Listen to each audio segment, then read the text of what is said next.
And as you can see, my head is constantly craned out of the vehicle at the moment. I'm just trying to make sure I don't miss any lion tracks. I think they've gone further north, so I'm going to loop around. Fingers crossed that they're still within Djuma.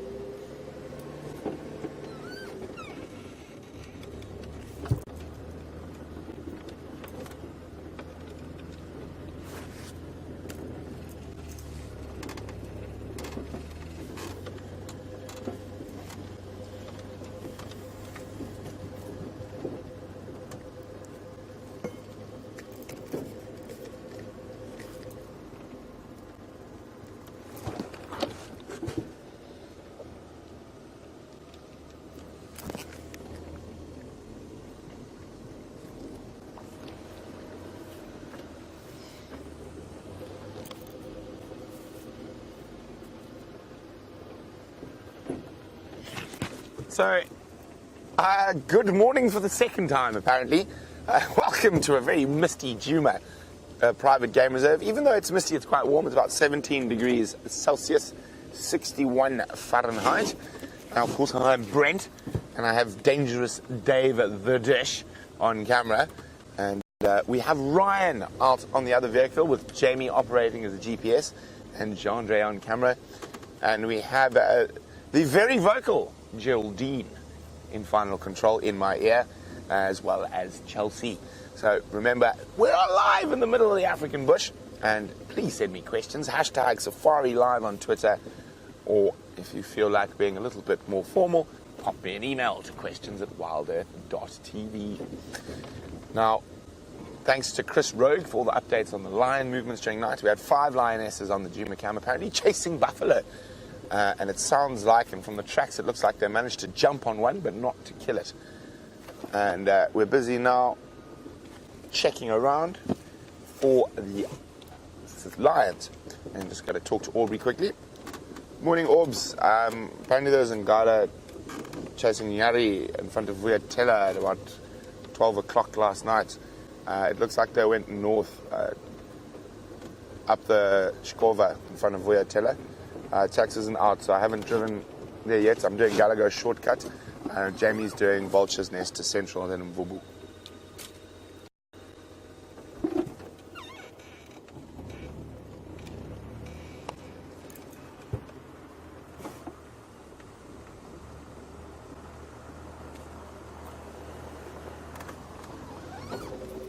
Copy out, Orbs. I think that's a good idea. So, where are you hiding? Oh, a bit further away. So we had this wonderful sort of mournful call. I'm going to switch off the car now. Just see if we can get a view of it.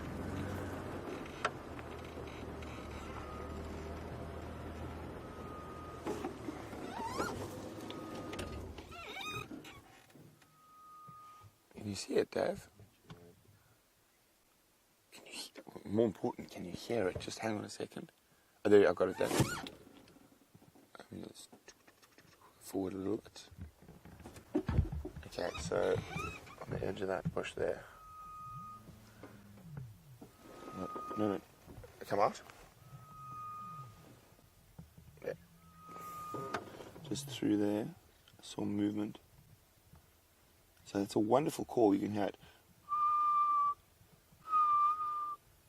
It's a grey-headed bushfrog. In Afrikaans, they're quite often called the spookval. Oh. Moved. And they're called the spookval because on these misty mornings like this, it's like a ghost calling. They're quite difficult, like all the bush shrikes, to get on camera. They're serious skulkers. Let's just try one more time to see if we can find him. They are very, very beautiful. There he is. I think he's a little bit... Just a little bit higher. No, lower. Oh, there he is, there he is. Oh, isn't that beautiful?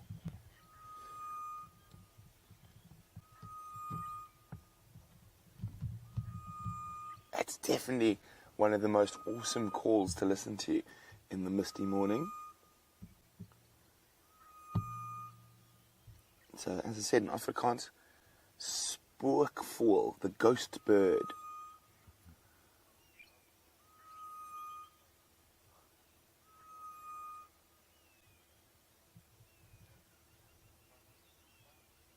Oh, look at that.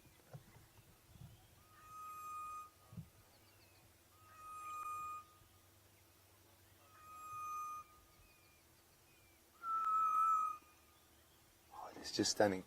They're actually quite ferocious. Oh, off he goes. Ferocious predators. You can see that massive hooked beak that they use to catch lizards and insects. But what a wonderful way to start the morning with the ghost bird.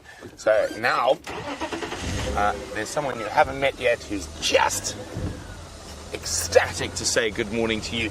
So let's go meet Ryan.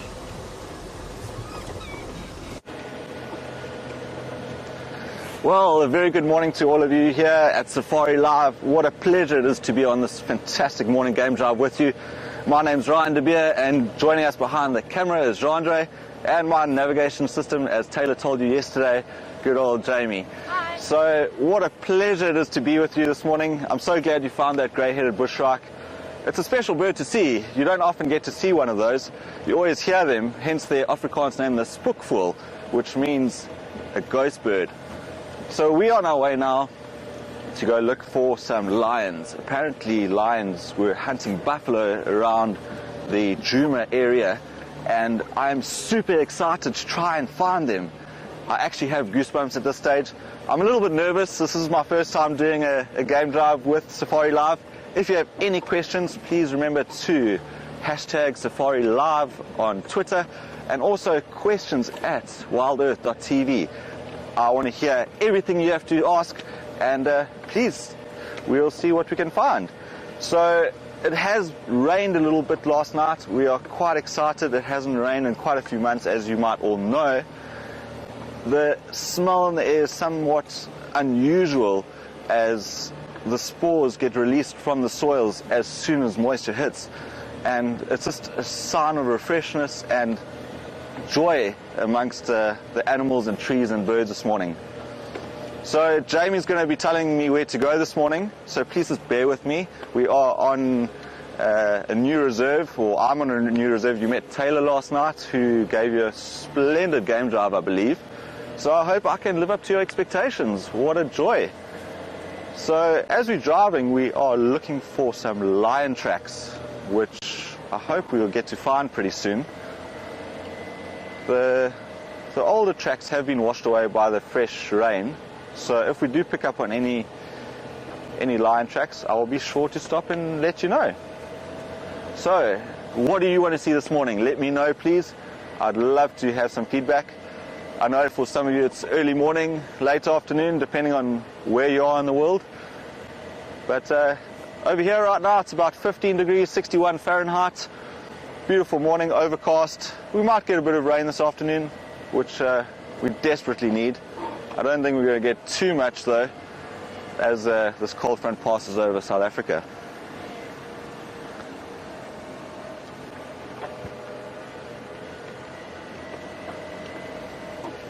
Well, thank you very much everybody watching. I really appreciate the warm welcome. It's fantastic to be here, and what a privilege it is to share this magic moment with you. Game drives for me are just incredible, and I think one of the most important things is that we get to show you all aspects of the bush. Not just the big and hairies, but also the small fauna and flora that allow the big and hairies to survive. The bush is so amazing, and without the soil we wouldn't get certain tree species. Without the tree species we wouldn't get certain antelope species, and without those antelope we wouldn't get certain predators. And we're on the Sabi Sands, which is part of the Greater Kruger National Park, which extends 65,000 hectares in acres. That's probably about 130,000 acres, which is part of an area that's about 7 to 8 million acres in size, with absolutely no fences. So animals roam freely on a daily basis, and we get to see them all the time. But it's not like a zoo. We have to really go look for them, and we're going to try. We're going to try to show you what we can find, and hopefully come across some cool things.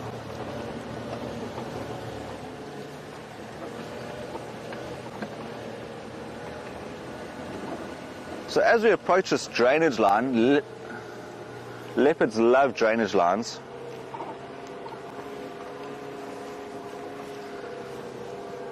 Good morning, Donna. Donna wants to know where I'm from and what's my favorite animal in the bush. Donna, I grew up in a small town off the east coast of South Africa called Margate. Now, that's not the Margate in England near Kent, it's Margate in KwaZulu-Natal. And I went to school in KwaZulu-Natal at a place called Maritzburg College, and we're going to be actually hosting a little school this morning called St. Benedict's between 8:30 and 9:30. My favorite animal, I enjoy everything about the bush. I'll be quite honest with you, I don't enjoy watching lions sleep. It's like watching wet paint dry. But I do enjoy them going around, walking around, roaring, hunting. Any animal that's doing anything exciting, I love to watch. Even a fork-tailed jongo catching a little cricket or insect. Maybe an elephant drinking water. There's so much to nature that we don't know about. So, Donna, I hope that answered your question. And keep them coming, everybody. I hope you send lots more.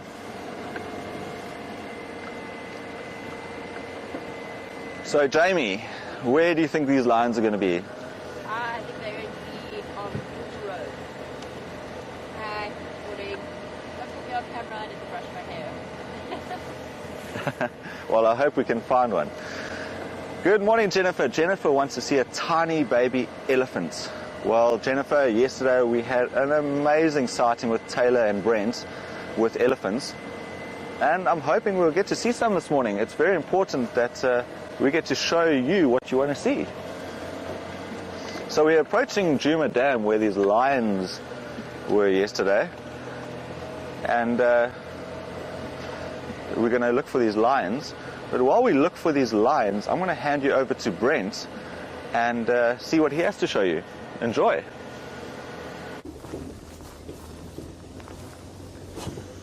Okay, so Ryan's right around the Djuma waterhole where we saw those tracks earlier. I'm taking a bit of a wider stance to see if they've maybe gone up to the north. So far, good news, no tracks. We don't actually want to find tracks in this area because it is quite close to the northern edge of our traverse. But it is actually a beautiful, beautiful morning, even though it's sort of misty. It's going to keep the cameraman busy, but the birds are absolutely loving it this morning. Lots of calling, and we do have the Z150. So while we're looking for lions, I'm definitely going to try put... How many birds do you think we can get on camera today, Dave? 50 species. How's that for a challenge? Oh, Dave's a bit nervous. 50 species. I don't think we've ever done 50 species in a single drive before. So it's a challenge to ourselves. So we've got one, which is the grey-headed bushwrack, which is not one we see too often.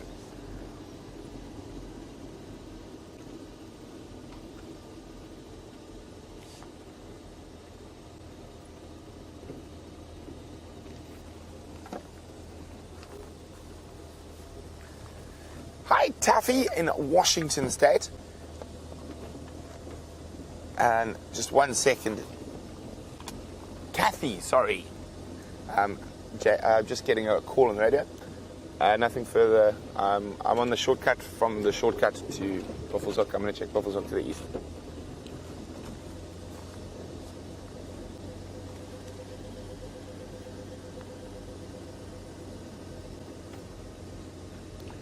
Copy. The last tracks I had were actually at the pan, or heading towards the pan in a northwesterly direction. Sorry about that, Kathy. Now, Kathy is wondering about that incredibly beautiful bird nicknamed the ghost bird, or the spook voël. Spook is ghost in Afrikaans, and voël is bird. And Kathy's wondering, is it a migratory species? Does it move? It isn't. It's a resident species, and she also wants to know whether it's resident over most of South Africa. And it is. If I remember correctly, it just misses a few of the sort of true desert spots, but we'll double check that for you right now. Now, the bushfrike family are incredibly beautiful. The two most common ones we get here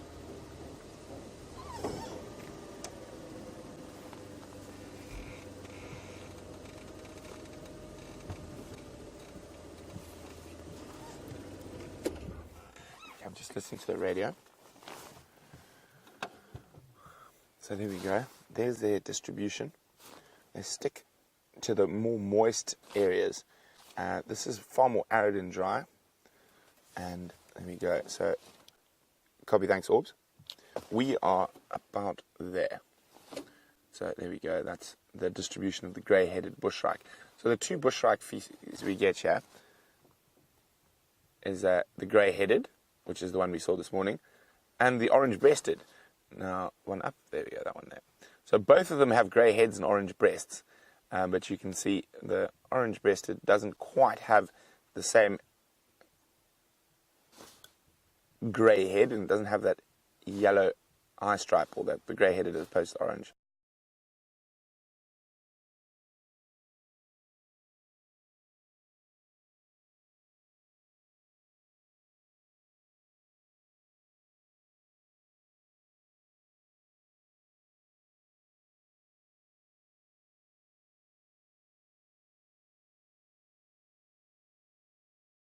Easy distinguishing things. It's a much, much bigger.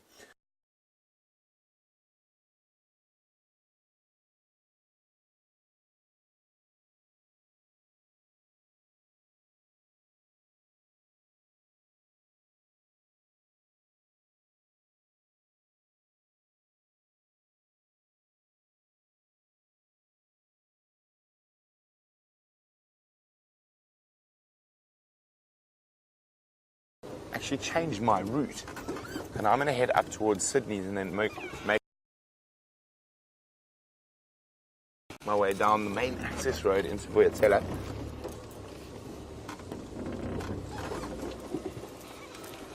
Okay.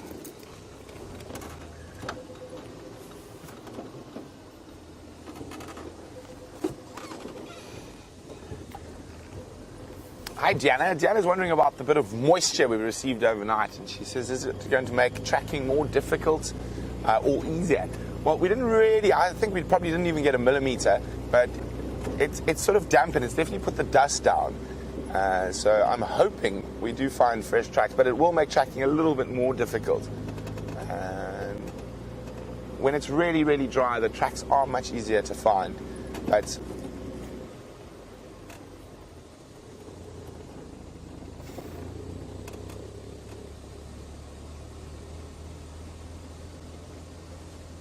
sorry. Terrible lions. Okay, copy, thanks, Orbs. So they've came in, chased buffalo around, then the buffalo were very rude and they ran across our northern boundary. So the lions followed them there, so I'm going to actually change my route yet again. And I'm going to go see if we... Oh, what's that? You see that, Dave? I'm down the road in the distance. There's something, I saw something crossing. Oh, it's Impala. Darn it. I just saw movement. Now, that is, you can see how far away that is. That's really far away. So it always pays to check those little half chances out in the bush. But I must say, I am really loving this weather this morning. And hopefully the cats are still on the move. So we're going to keep checking down towards Buffelshoek Dam, that area. So they could have chased the buffalo up and down along our northern boundary. And if we got nothing there, then we'll head south and see what we can find.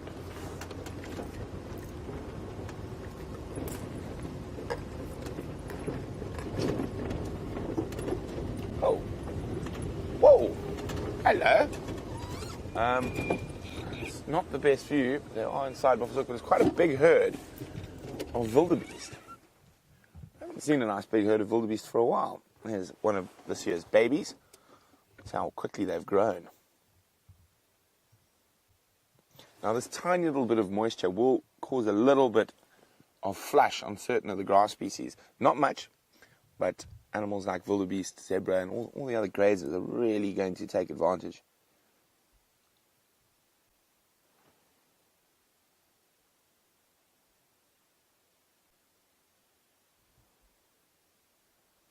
GNU. So, of course, wildebeest are also called gnus, and they're called gnus from the sound they make. GNU, GNU, GNU. Now, it's quite funny. You can get wildebeest to snort quite easily. You just go.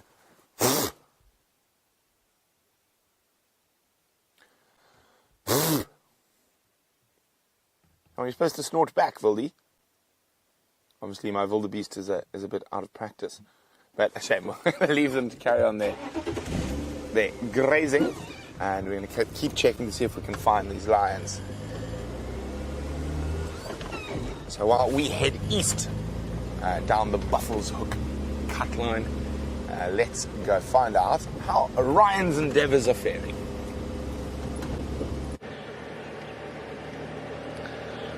Well, Brent, 50 birds in one morning, that's quite ambitious on a winter's morning, but good luck. I hope you get to find them.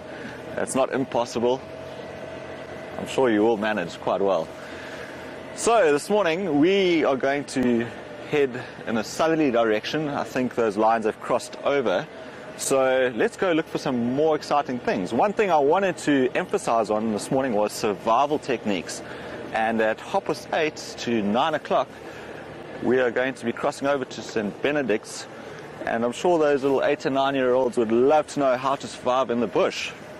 But I would like to know from you, if you were stuck in the bush and we said, here you go, you've got a backpack, what 3 things would you put in your backpack to survive? Please don't say a case of beer and a jet ski and all of those things.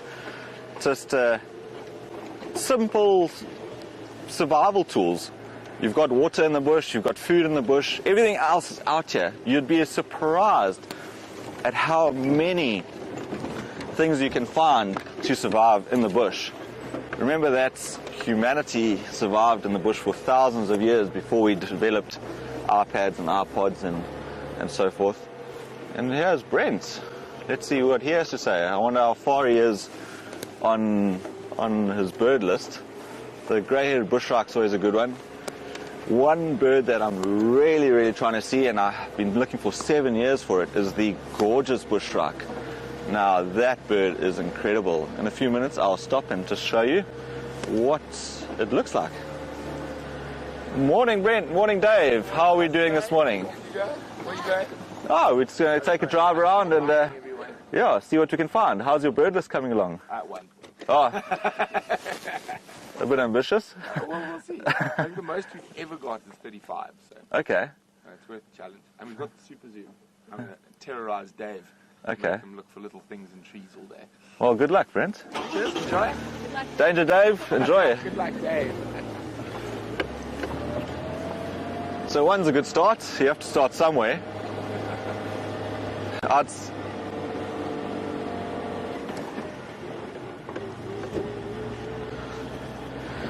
Fuzzman Sparkles wants to know what my favorite bird is. Well, a very good morning, Fuzzman Sparkles.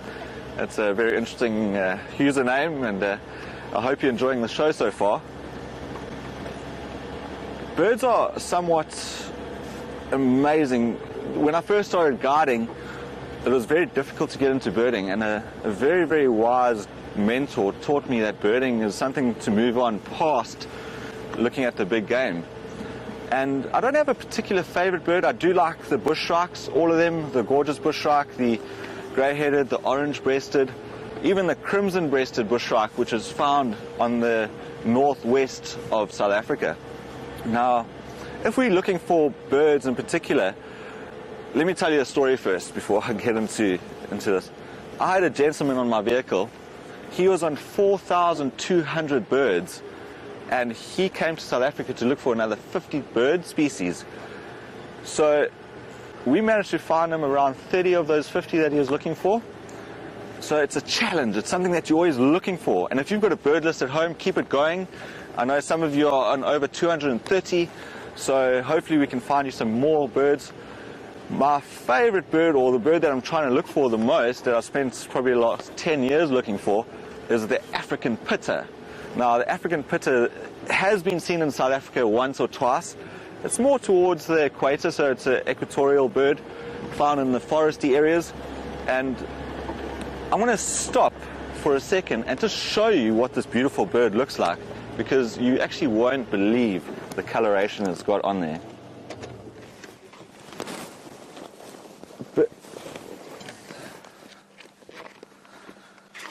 So I'm going to get my handy bird book out.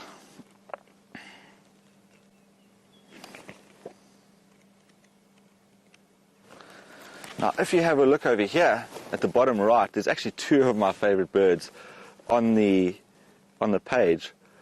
You'll see in the bottom right the African pitter. It was called an Angola pitter. And on the left, the Narina trogon.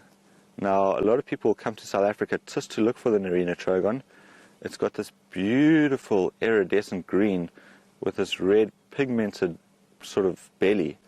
And the African pitter's got similar colorations to it. Now, can you believe that bird is so difficult to find? If you look at the distribution over here, it's only been seen 3 or 4 times in South Africa and quite prominent over the Mozambique area and sort of north of Zimbabwe. What a pleasure. So when I find that bird, I'll be sure to let you know. And ahead of us is probably one of the most underrated creatures in the African bush, the impala.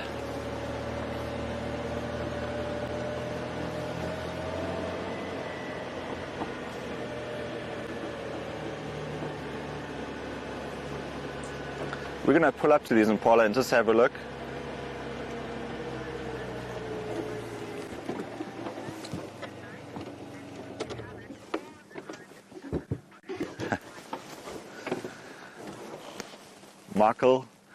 Michael says he would take some water, a knife, and all the African knowledge that he could possibly gain with the question that I asked earlier about what 3 things you would take in the bush.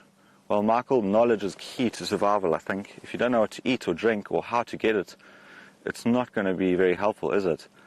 So a knife, very, very useful. And water we can find out here. So I would take, instead of water, perhaps something to boil some water, just to make it pure and clean so we can drink it. Now, having a look at this young male impala, you can see the hair on them is slightly puffed up.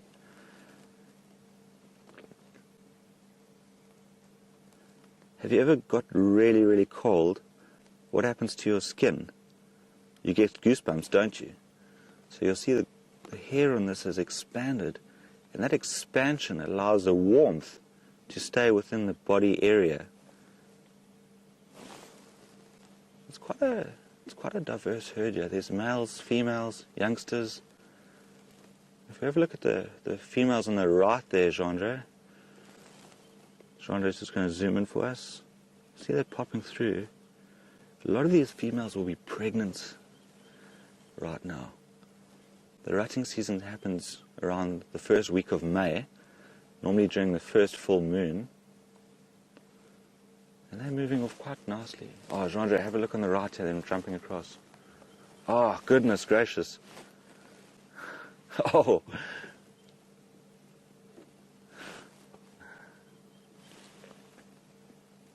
It's always the ones left at the back that have to hurry up and say, don't go, wait for me, wait for me.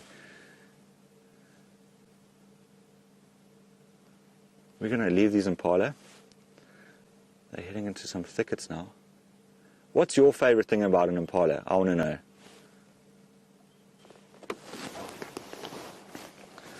I think the fact that they're so diverse in terms of their feeding techniques.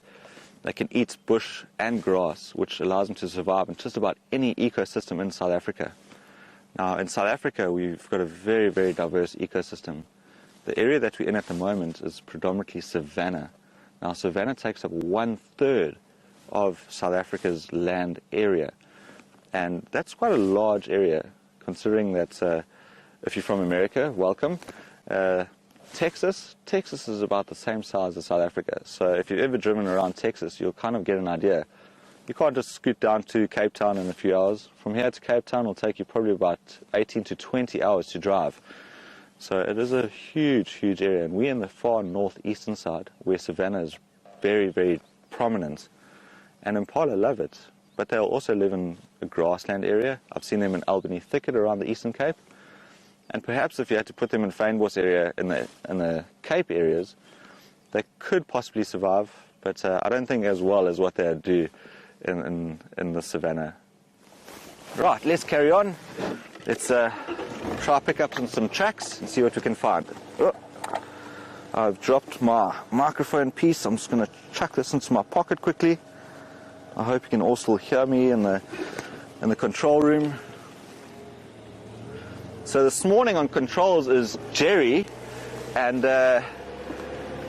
Jerry, I want to know from you what animal you want to see this morning, please.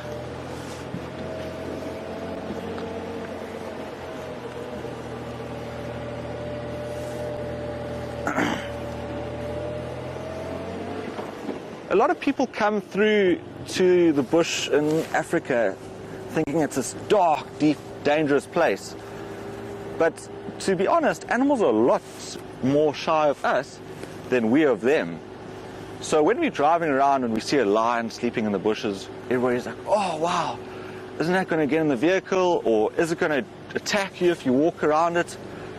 Animals are naturally scared of humans. I have comms, thanks Jerry. Just wanted to make sure my microphone piece fell out, so I just wanted to make sure everybody in the control room can still hear me, and they can.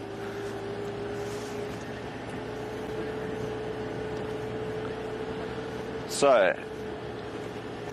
we'll come back to survival techniques shortly. In the meantime, Brent has got a second bird on his list that he wants to show you. Brent, what do you have over there? So the lions have gone to the north, so we're going to concentrate on our birding challenge.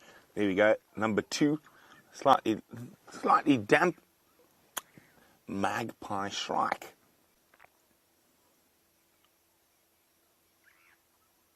Perched hunting, looking for any insects that might be moving about in this cool morning.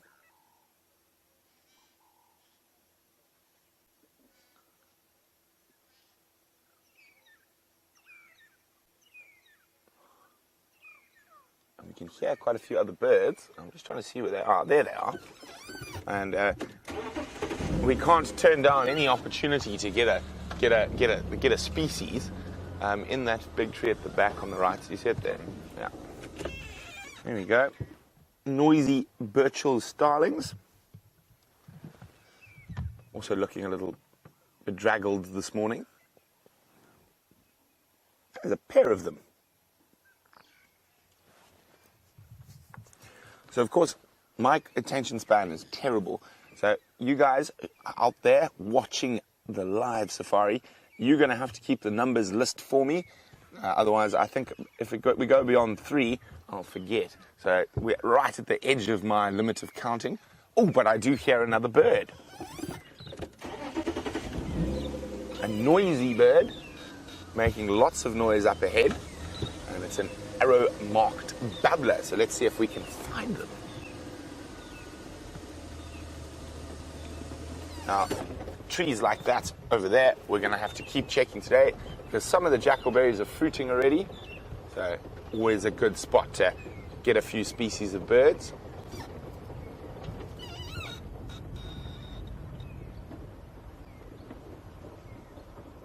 And where did those babblers go? There. Oh, there's one there. Yeah. Here we go. Number 4. Oh, I can count beyond 3. The arrow-marked babbler. As you can see, they live in little flocks. There's quite a few of them hopping about there. Let's try to get a little bit closer to them. It is quite dark this morning. Oh, it's Dave, you got one there? Yeah, just right on the edge. Oh, there you go. let me see. Let's try and get a bit closer. Now, they've taken my advice and gone straight to the big jackalberry tree.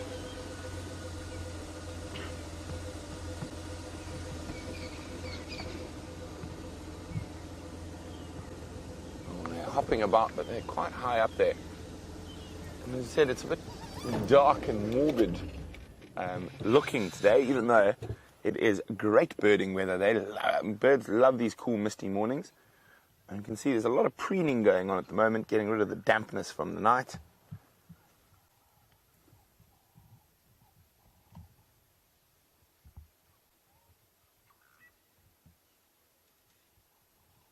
Here we go.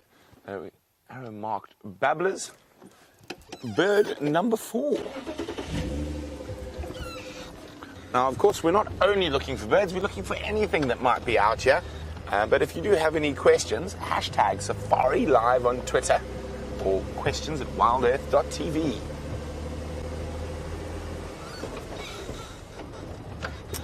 A very good morning to a very apt name. I Walk in the Rain would like to know how large or small is a lilac-breasted roller. It's probably from outside of your predatory birds and your water birds. We would say it's a medium to large sized bird, probably about the size of a ruler, with the tail 15 centimeters of a short ruler. And what have we there?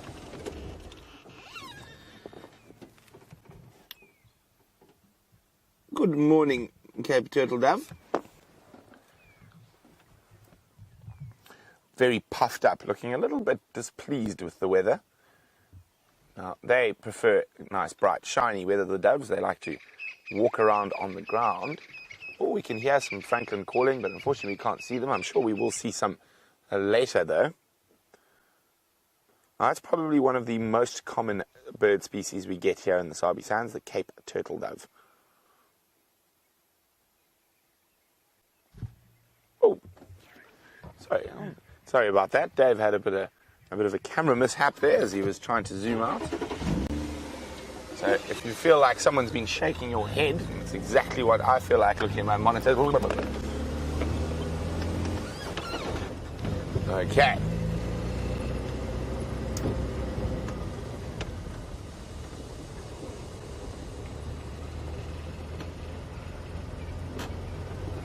Hello, a Sink Lioness in Mississippi. Now, Sink Lioness is wondering about a bird I've never seen in this part of the world, the crested crane.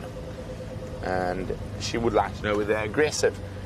Only to other crested cranes, really, and only during the breeding season. They've got a very distinct call. I'll see if I can find it for you.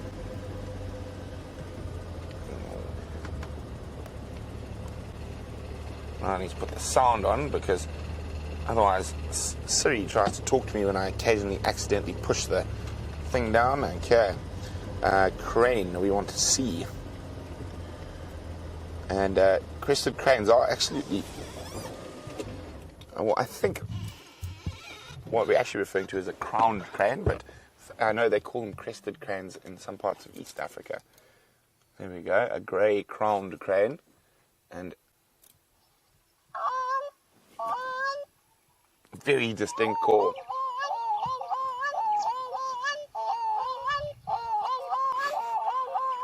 Where I went to boarding school, we used to actually have them quite often and hear them. Okay, that's enough of that. But you can see their distribution. They don't really come where we are, just below us.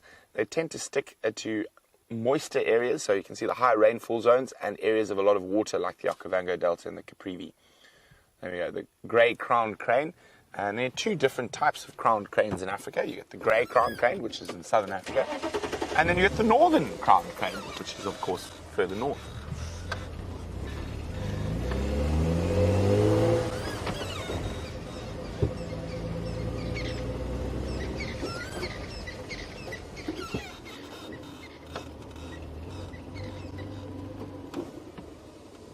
Oh, we can hear a francolin going berserk. I can't see it though.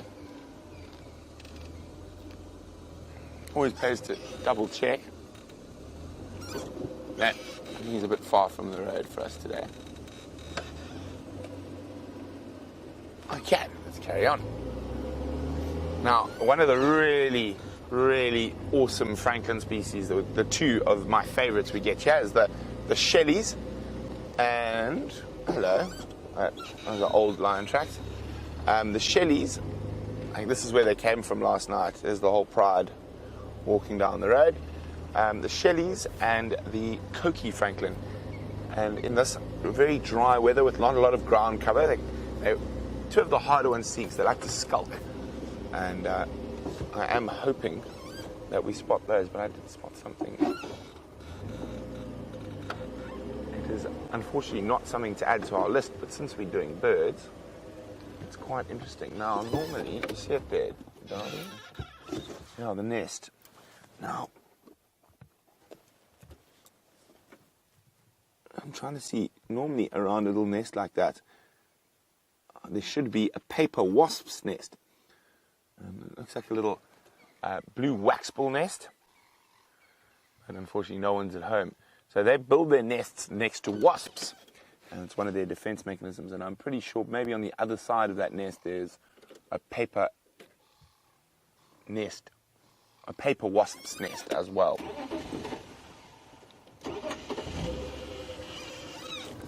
Okay, so let me just have a quick look there. What tracks are those?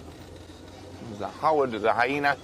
I just want to go to this little corner, see if there's anything here. This is the boundary between Torchwood, Buffalo's Hook, and Djuma, and quite a busy zone from time to time when it comes to animal tracks.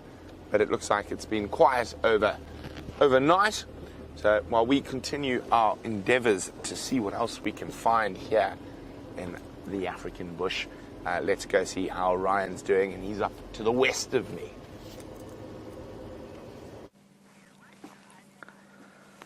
Well, it sounds like Brent is doing a fantastic job of finding you those bird species. He's only got about 46 more to go. Not too bad with 2 hours left, I suppose. This morning, I want to show you something really interesting. I'm going to show you how a ruminant's digestive system works. But before we do that, if you have any questions, I'm going to take my earpiece out. Please ask Jean-Andre, and control room will send that question through to Jean-Andre and ask me while I'm doing this. So I'm going to pull my earpiece out, so goodbye, and let's see what we have here. So a lot of the areas you'll find are quite thick, where we've come across this nice open sodic area. And sodic areas are just a high density of salts, and so things struggle to grow here. Although this isn't quite a proper sodic area, it's sort of edging towards it, and it's a really good place to find elephant dung, giraffe, zebra, whatever else animals occur here. So by the end of this show, I all want you to be qualified poologists, and that's very important. If we have a look at this dung over here, and we bring it through to you, I'm actually going to get quite a few different pieces. For any of you those that actually like horse riding or have seen horses in the wild, this one's not so great, but you can kind of see where I'm going. It's sort of like a bean shape, and we can break it nicely in half, just like that. This is from a zebra, and you can see predominant grass inside there, as they are bulk grazers. We can see it's not all that well digested. It breaks up pretty easily. And please don't worry about picking up any herbivore dung. Herbivore dung is quite alright to pick up. It's the carnivore dung that is not so great. It has a huge amount of bacteria, and you might get a little bit ill if you had to contaminate your lips or any food with it. So this is perfectly alright. Earlier on we saw the impala running across the road, and there's quite a nice little midden going on here. Now a midden is an area that they do territorial marking with, so an impala will come here over and over again, and he will say basically, hey mate, this is my area, don't touch my females or else I'm going to give you the boot. So if we have a look at some of this dung, and some of this is fairly fresh over here,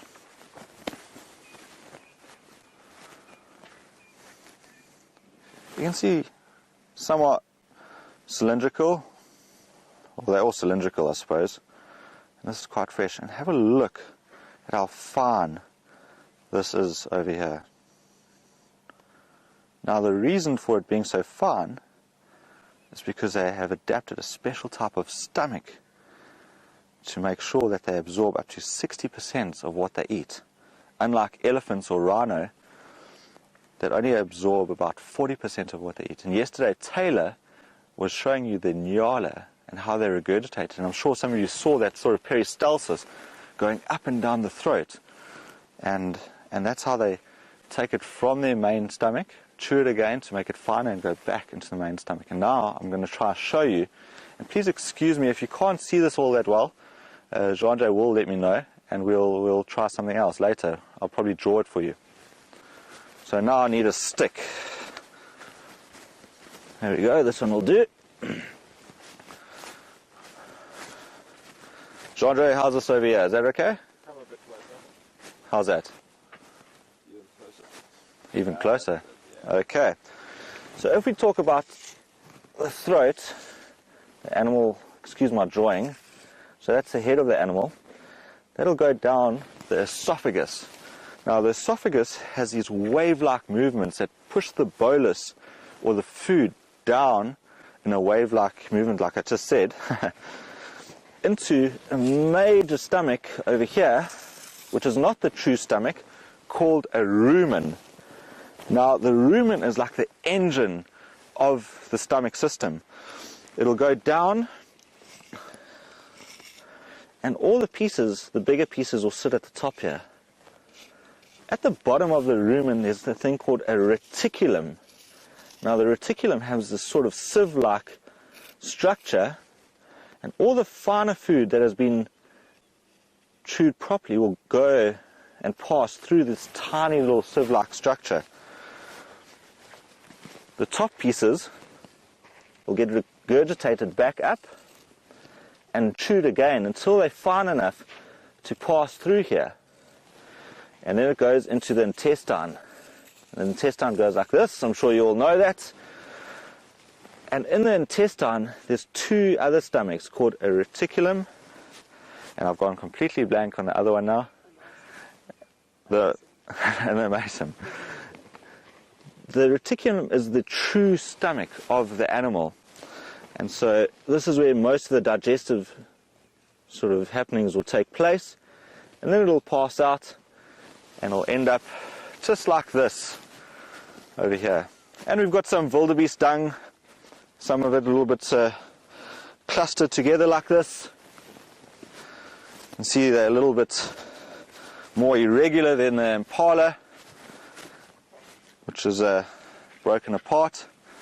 And of course all the bigger pieces there, and you can see quite a redness to those bigger pieces, would be elephant dung. So this also is a ruminant. Okay. Brent's found another bird. I want to send you back to Brent. He's found us another bird. Hopefully it's a nice exciting one. If it's a gorgeous bushrock, I'm going to be very, very disappointed. But let's carry on and see what we can find.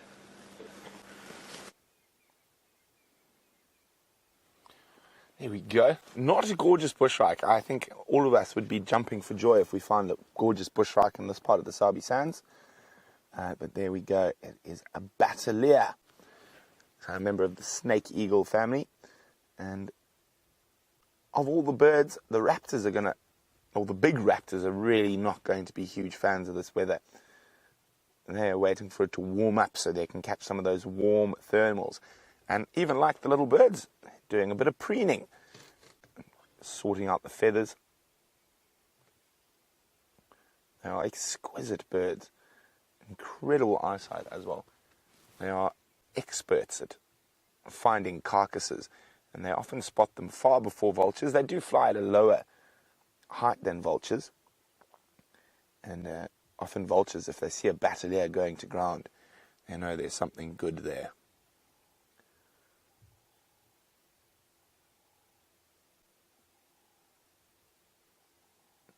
Now it takes a bateleur 8 years to get that beautiful adult plumage, And for that 8 years, they're quite dull brown looking birds, but as soon as they reach adulthood, they definitely bloom into these incredibly wonderful creatures. Right, let's leave the Battalier to its preening. We've got birds to find. I think we're on 5. Well, the birds fly to us. And there we go. Not the best view. Let me just try and move around a bit. But it is you look like a yellow-billed hornbill. Oh, there's another one. Up at the top. There we go. Not the best view, but one of our more common bird species, and another one for the list. Come on, there we go. Show us. There we go, your yellow bill. And I've got a plan. I'm going to hit the birding hotspots of Djuma. So we're going to start making our way through the crest area. So what I'm looking for in the crest here is I'm looking for a bird party. Now, a bird party has often up to 5 or 6 species in it, and they move around foraging together. And then hopefully we find a nice sort of bird party up here in the broad-leaved woodland of the Combretum zone. And after that, we're going to make our way down towards the river systems and hope for some of the skulkers that we might find in that area. Some robins, bush shrikes. But for now, let's explore the Combretum woodland. Now, Gary's asking us about a very rare bird. It's called a Taita falcon. And there's only one place in South Africa that they occur, which is near Hoedspruit up in the mountains. And it is one of the rarest birds in southern Africa. The best place in southern Africa to actually see them is around Victoria Falls in the gorge. They nest there, but as far as I know, there are only 2 nesting pairs in South Africa. And let me see, I know I have a picture of one here somewhere. That's it. Very, very, very beautiful. Very rare in South Africa. And where's it? There we go, all that. Look at that. So, there we go. That's around Hoedspruit. Those are the 3 dots. There's only 3 nesting pairs known in the whole of South Africa. The rest of them, the Zambezi River actually forms the border of Zimbabwe over there in Zambia. And you can see around the mountain gorges and stuff there, and up into the eastern highlands of Zimbabwe. So they generally like mountains, and they exclusively nest on cliffs. So a very good place to see them is in Zambia and Zimbabwe around Victoria Falls. I saw Taita falcon in January when I was at Victoria Falls. We actually saw it from a whitewater raft. Okay, come on, bird party.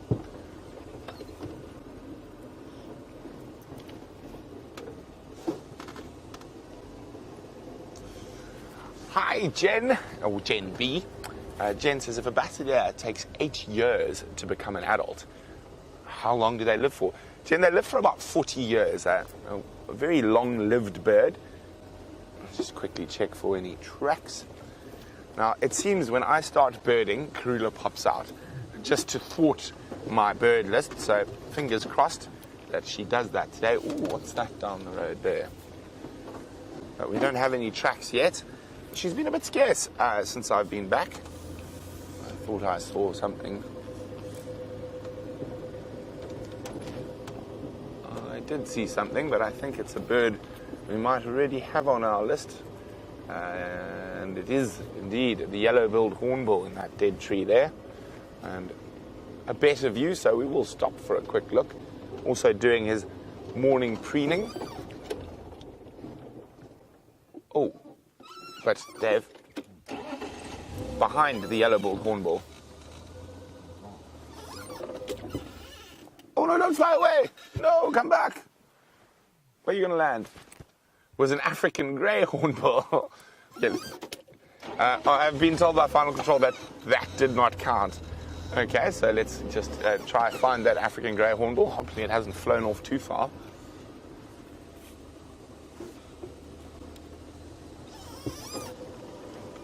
Pretty sure it flew into... There he is. on the lower branch of that little marula tree there. There we go. You can see a very different coloured bill from the red and yellow-billed hornbill. And I think we might be lucky with the hornbill species. They're going to help us this morning. We've got one more common hornbill to find, the red-billed, which I'm quite confident we'll find. And unfortunately, all the bird parties seem to be away from the roads at the moment. Ooh, I do hear some birds up ahead though. Little birds. I like little birds a lot. Okay. Now, this is where the cameraman starts sweating in panic when I say little birds, because they can be this big.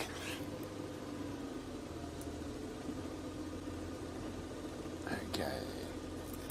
Around here in these weeping wattles. Ooh. It sounds like we're coming up on a bird party. Let's go 20 meters forward.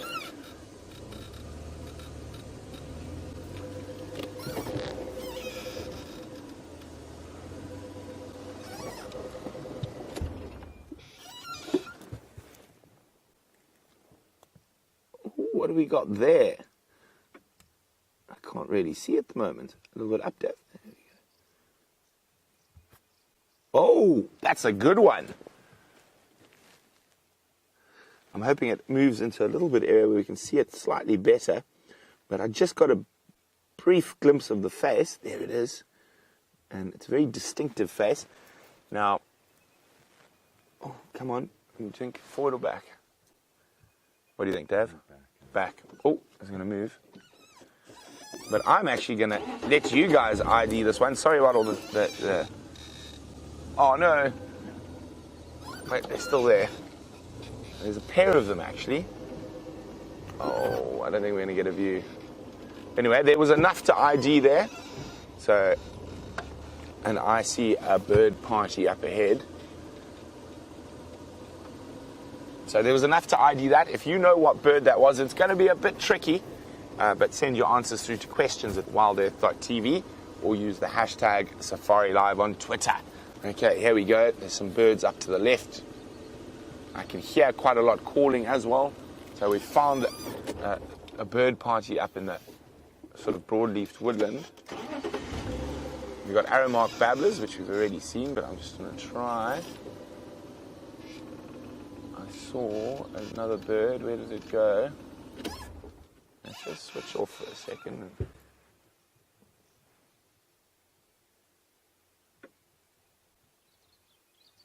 You can hear there's a little bird party. They are a little bit far from the road.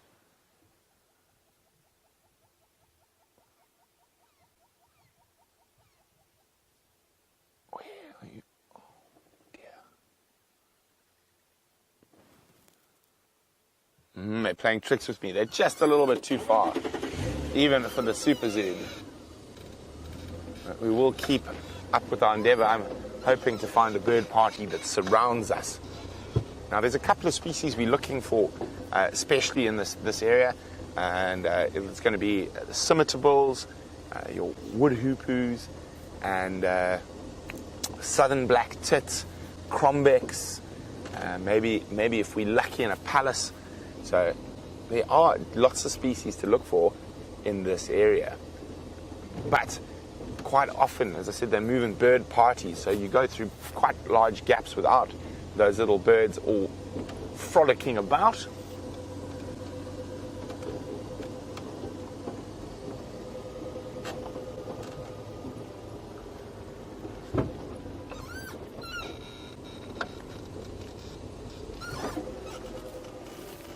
Okay, so we're going to keep searching for birds and anything else that might be out here.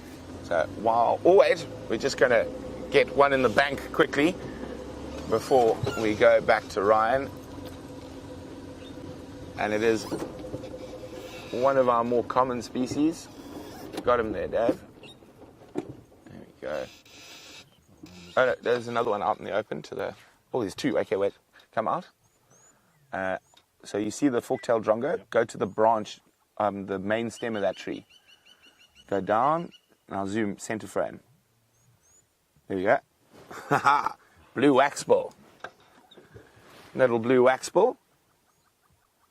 And of course the fork-tailed drongo as well. And I think the waxbill is going to be a harder one to get than the fork-tailed drongo. Oh, off it goes. So while we keep searching for other little creatures of the feathered variety, let's go see how Ryan's exploration of Djuma is going.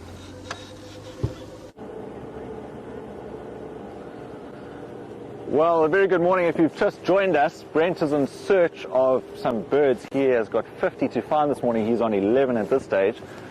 If you have any questions, remember to hashtag Safari Live on Twitter or send any of your queries to questions at WildEarth.tv. So I just went a bit blank there. Sorry, I'm trying to multitask here. Men are not very good at multitasking, so please excuse me. I'm trying to look for something exciting. Jennifer still wants us to find baby elephants, which will hopefully happen this morning. I'm not quite sure. And we are going to carry on driving around in search of anything exciting. So, if you have anything you'd like to see, let us know. Now, Brent, I've got a challenge for you.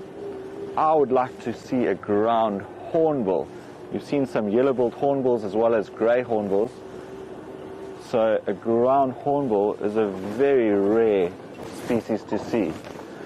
And there are not a lot left in the world, unfortunately. One of the reasons being is that they don't breed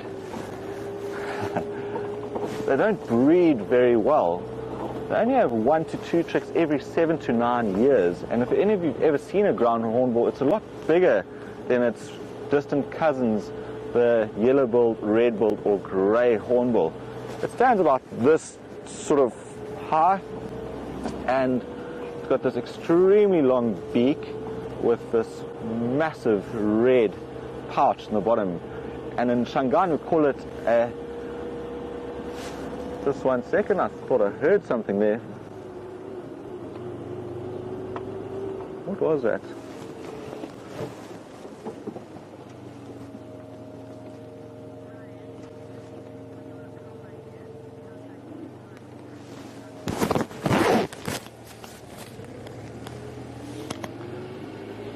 I don't know what that was. I thought I heard something a little bit different. But carrying on. Now, talking about a ground hornbill in Shangaan, they call it an inga tutu, which means after its call it goes tutu tutu tutu tutu tutu tutu, and that's made with that massive sort of pouch under its sack. Now, let me show you what it actually looks like quickly, because some of you are probably guessing what this fascinating bird is.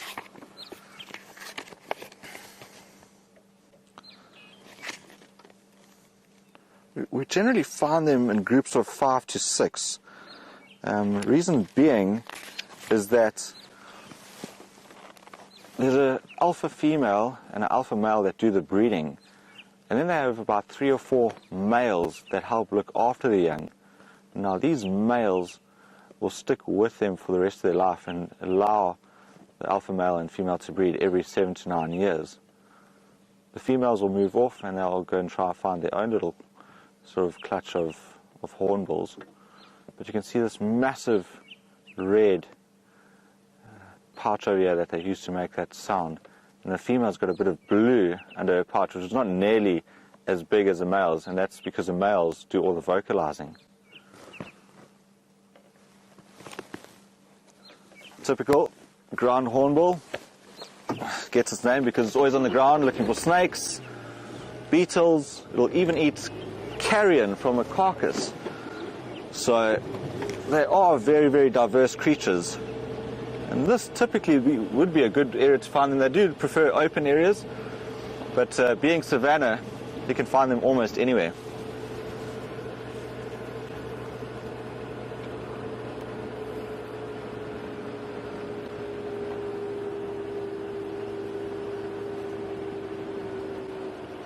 Now I'm just trying to see if there's any tracks crossing over here.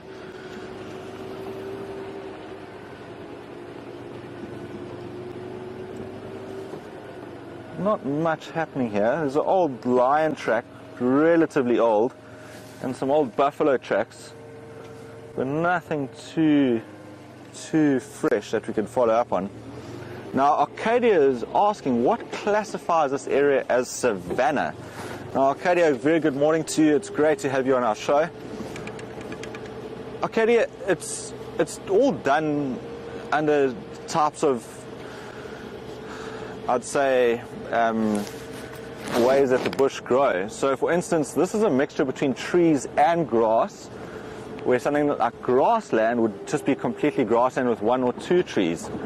Something like forests would be huge, massive forests, very thick undergrowth. Something like Albany Thicket, which is found off the east coast, would be densely populated. Things like speckworm. So certain species of trees also make it sort of into its classification. Desert, I'm sure you're pretty aware of what that is. Fynbos type of smaller, robust, woody plants.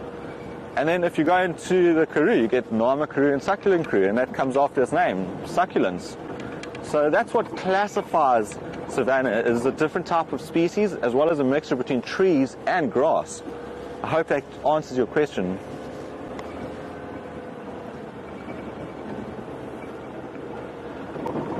So while we carry on looking for some tracks and that elephant for Jennifer, I'm going to hand you over to Brent, as he's got a little bird party, and hopefully he can lift the species numbers up. Okay, so we are surrounded by birds at the moment. They are... Okay, there we go, okay. Through there, beyond our favourite tree. Let me just go forward slightly. No, actually just stay. Come out a bit. Oh, I got a little bit higher. Oh dear, no. I think I can see it, but you can't. Let's just go forward. So I can also hear a woodpecker around here. I've heard a scimitar. So there's quite a lot of stuff around. I'm just going to stop here. We can listen for a second. There we go.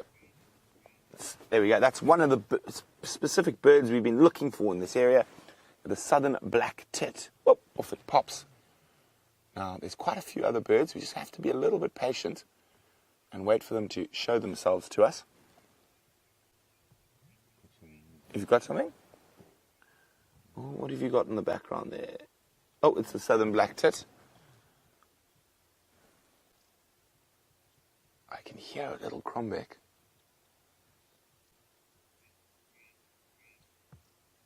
So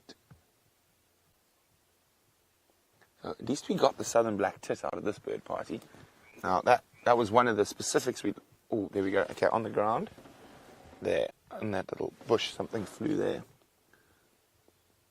A little bit up, I think. Oh, you got it? Oh, there we go. Dave's found something frolicking around in the base there. Come on, pop your head up. I think I know what it is. Let's just wait for a slightly better view. It looks like a little rattling cisticula.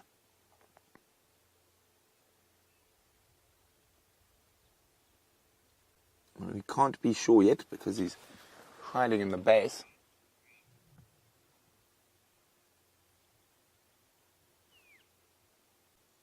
Come on, pop up.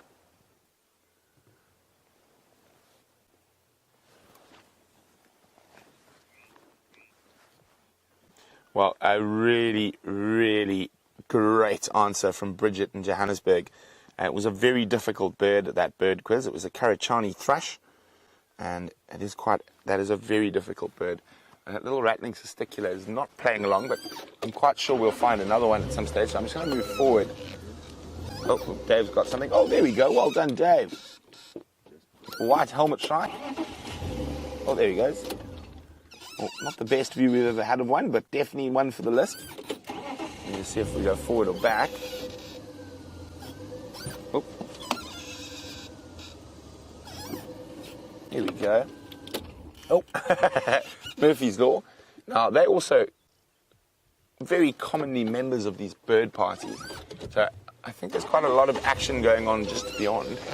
I'm just going to move forward slightly and see if we spot any movement.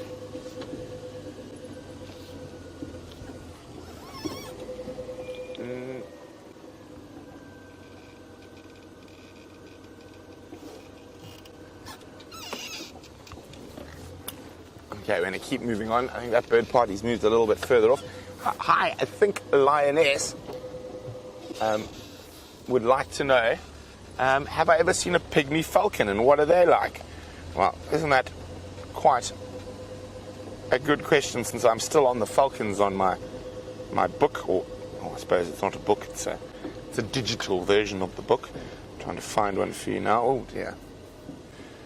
Pygmy falcon, and what are they like? They're very, very cool little birds, but they generally live in the arid parts of South Africa. There we go. And they are about 20 centimeters long. They're very, very small. There we go. That's the pygmy falcon. And you'll see here now, shortly. There we go. So they live in the desert areas of northern South Africa and into Namibia. So I've seen them in the Kalahari National Park, which is in that dark green section, and that's one of their favorite areas. And they actually are quite common in the arid area. But outside, as you can see where we are, no pygmy falcons, unfortunately. We have seen... Oh, there's a lion. I don't know, I just caught the end of something. It sounded like it could be a lion, but very far away. Ah, there's a one for the list. That's a nice, easy one to get. Through between those two trees right at the top of the marula, hopping around. The grey go-away bird.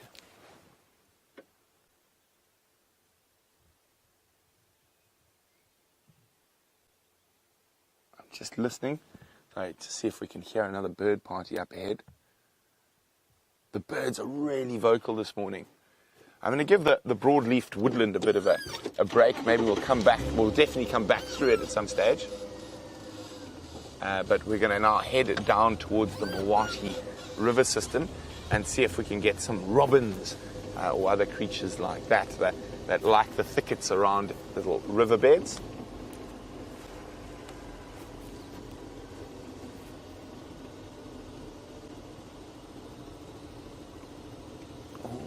Yeah, so there's a couple of birds that we really just want to get through because we're going to see them and it'll give us a chance to focus on the harder bird species to find. Okay, I haven't done this road in a very long time.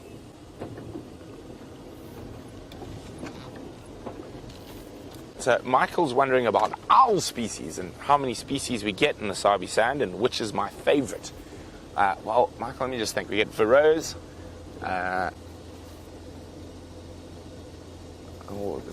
spotted eagle. There are records of Cape Eagle owl, but they're very rare.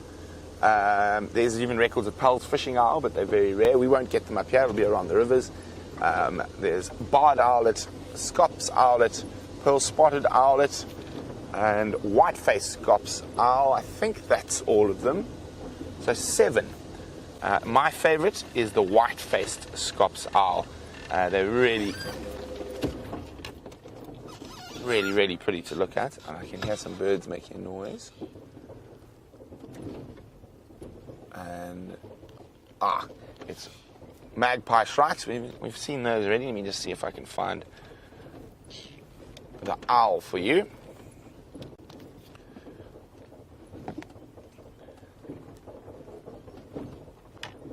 So, I don't know, I just find the white-faced owls very, very cool to look at. They're quite small. Where's that bird? I can hear you, Roller. Now, where are you hiding? Sorry, I've been sidetracked by a roller calling. Oh, there it goes. Just behind the tree. Well, at least we keep the cameraman working hard when we do birds. Let's just go forward a little bit, see if we can get a better view.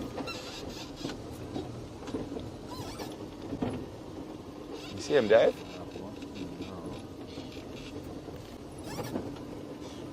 I can hear him making lots of noise.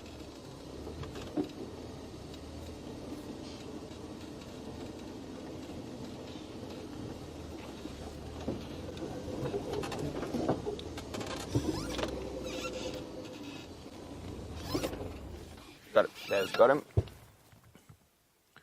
Here we go. Lilac-breasted roller.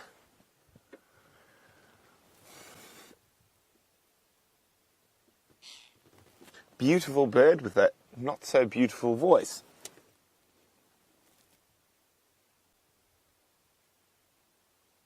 One of the two resident species of roller we get here. The other one, of course, is the purple rufous crowned. And we do have a nesting pair of them on quarantine, so we might have to take a meander past there later. Okay, well, let's leave the roller. We're going to continue on our birding endeavour. I'm not sure how many species. What do you think we are now? About 15, I reckon, somewhere around there. So there's still quite a bit of work to do. So while we try find some other feathered creatures, let's go see how Ryan's getting along.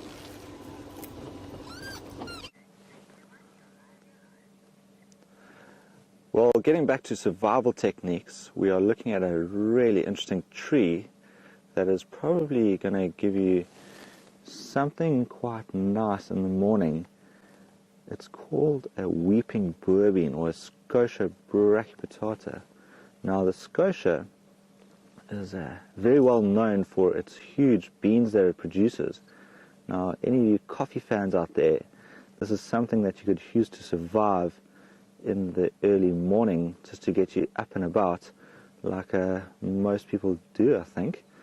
So what the old settlers used to do, talking back now to the 1820s, is they used to take the beans from this weeping boerbean, and just like you'd make coffee, they would roast them and then grind them and make a coffee. Now, I don't think it took off too well, as nobody would be in their right mind to go to the shop and ask for a weeping boerbean coffee, so please don't do that. We have survival techniques out here, and there are certain little joys that we find in certain trees. Now, if you look to your left at this tambuti over here, this tambuti is also very useful. Don't ever burn or make a fire with this wood. It's got a high toxin rate with a chemical called rotenin in it, and this is very, very bad. It'll make you extremely ill if you use this for firewood. But if you have a toothache, you could take the sap and drip it on that nerve ending, which would get rid of a toothache, which I'm sure none of us would want when we lost in the bush. So very, very importantly, we need to find and use this knowledge to survive out here. This is the tambuti. The Bushmen, in fact, used to use this on their spearheads as a poison. And what made the Bushmen such good trackers was they used to put this on their spearhead, stalk up to the creature, and it would take quite a few days for the poison to actually kick in. And they would follow these animals for miles and miles and miles until the animal eventually fell down from exhaustion and from the poison from this tambuti tree. So if you find yourself in a position where you can sort of build yourself a bow and arrow, and if you're good enough to stalk an antelope, well, good luck. That's all I have to say. It's easier just to go down to the local butchery, I think. So we're going to carry on.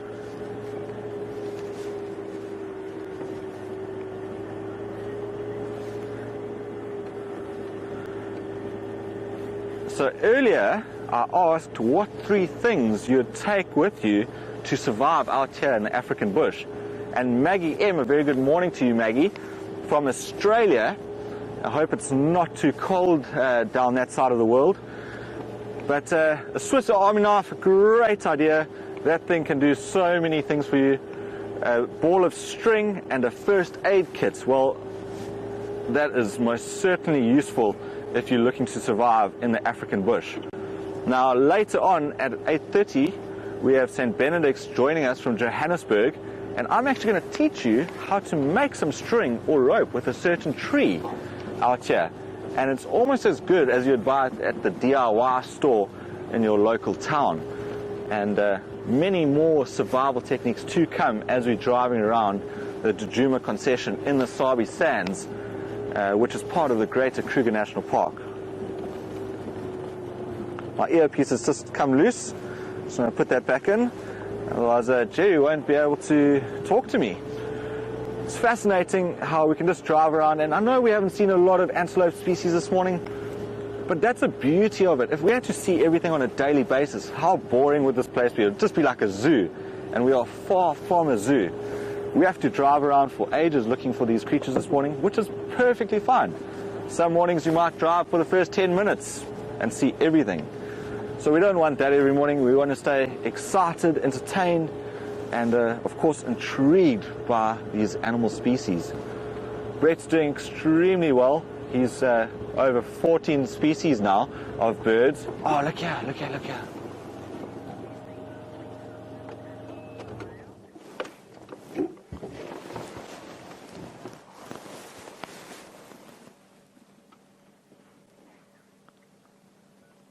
Have a look at this amazing little creature. Now this is something quite unique to see. It's a young male steenbok that is just walking around. You can see he's a little bit wet from the early morning rains. But what's unique about it is he's so relaxed. Normally because they're solitary creatures, they can sometimes be a little bit more shy and anxious than, say, a herd of impala. You can see his little spear horns. Now the steenbok, it is one of the smallest antelopes in our area, or it actually is the smallest antelope in our area. And it's a young, it looks like a young male, but it's actually fully grown. I wonder where the female is. Now, these are monogamous creatures. So male and female will stay together or pair together for life. And often within an area like this, you'll find the female's not too far away. Something fascinating about these creatures, they're very specific feeders. Now I'm going to ask you a question quickly.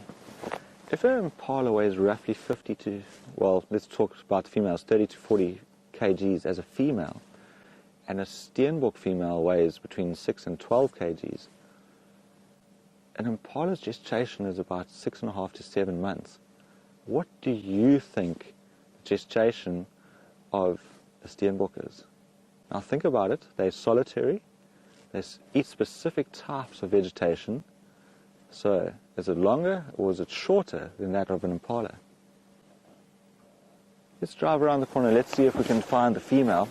And you'll actually notice the female is somewhat bigger than the male. And that should give you a little hint to the question that I'm asking you.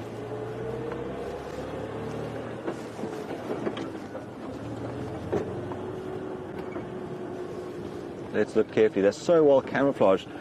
The word steenbok, it comes from baksteen, which means brick, like those old school red bricks that people used to build the municipality buildings with.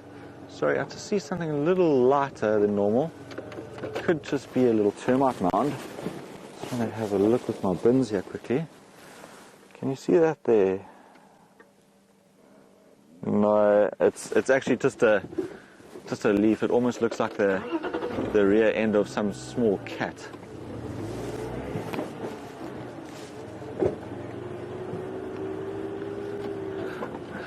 Carl, I'm glad you enjoyed that steenbok sighting. Animal sightings are incredible.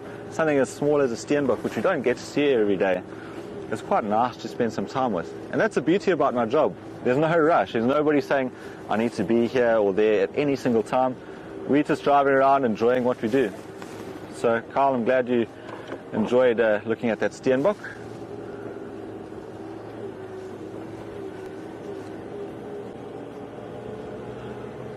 I can't seem to find this female. She could be in the vicinity.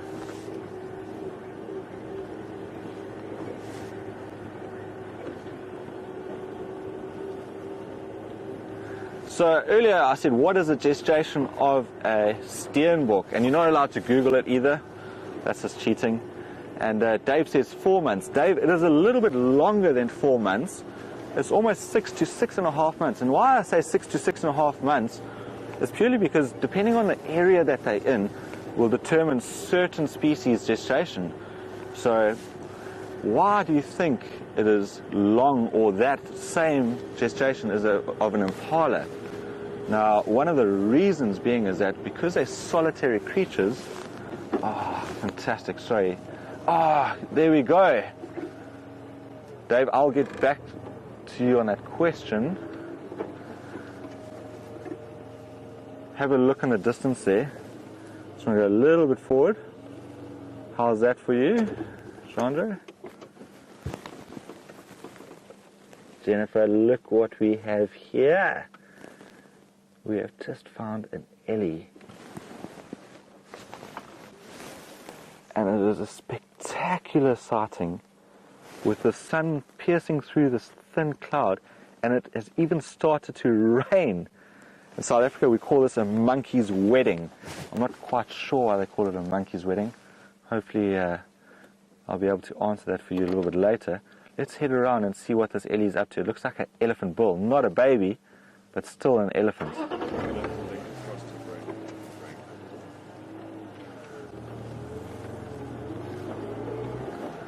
Alright, I'm going to hand you over to Brent shortly, see what his bird list is looking like. It has started to rain a bit, so we just have to cover our cameras up and take it from there. So we are going to just prepare Brent for a link through and see what he's got. I wonder if he's got the hornbill that we're looking for. I hope so. Any of you want to see a ground hornbill? Stick with Brent.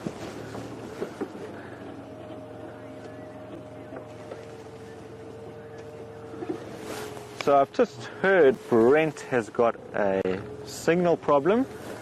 So we're just going to stop for a second while we put our rain covers on. Jandre is going to do that in a brief second. While he does that, I'm going to have a look at this beautiful vista that we're having a look at. So Brent is back online. I'm going to hand you over to Brent and see what bird he's got for you. Look at this, not the bird I was expecting to find down in the Milwaukee River, but a lovely bird nonetheless. Quite a difficult one to ID at the moment, just the way it's looking, but I'll tell you what it is. It's a juvenile African hawk eagle. So it hasn't got that striking black and white colors of the adult yet. And you can see the feathers are starting to change color. Now, would you be kind enough to turn around and face us, mister?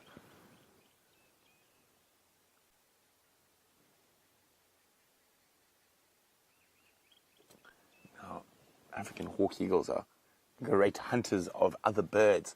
Two of their favorites to eat are francolin and guinea fowl.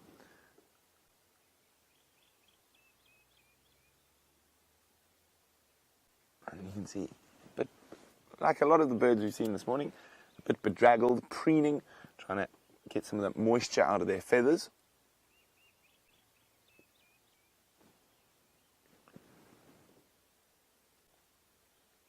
Beautiful. Almost looks like it's thinking about flying off.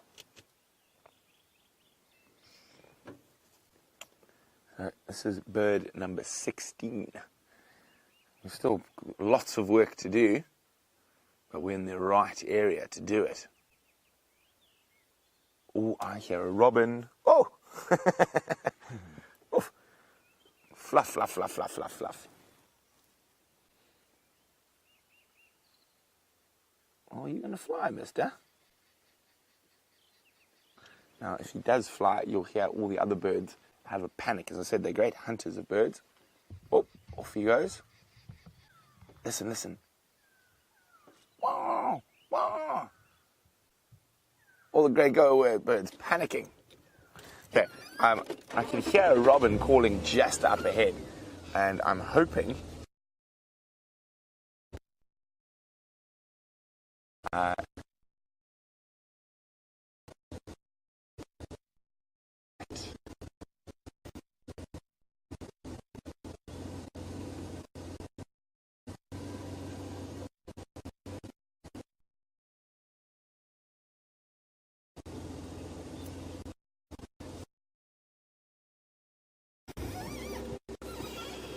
sounded like it was calling around here.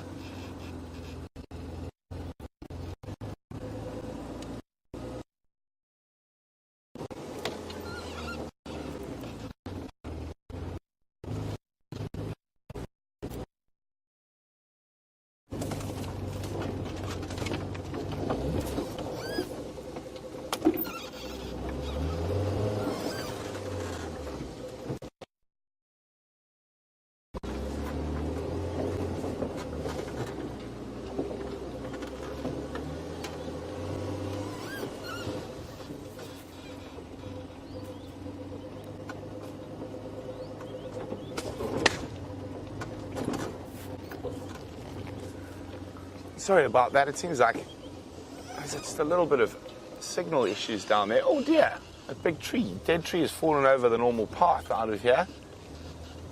I'm going to have to go round.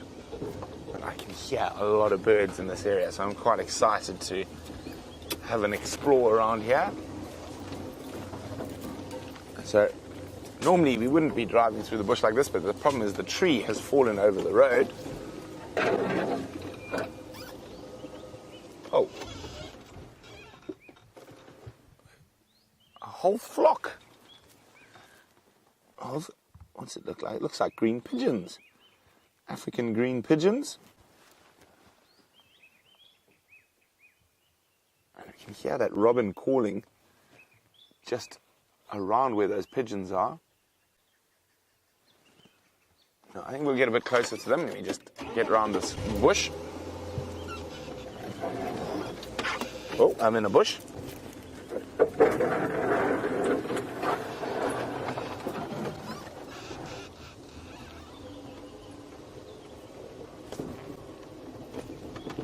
Okay. These green pigeons are actually gorgeous, gorgeous birds. The colors are incredible, and I can hear that white-throated robin calling. So let's have a look here. How's that, Dave? We're a bit too underneath. So here we go. Can you also hear a black-eyed bulbul?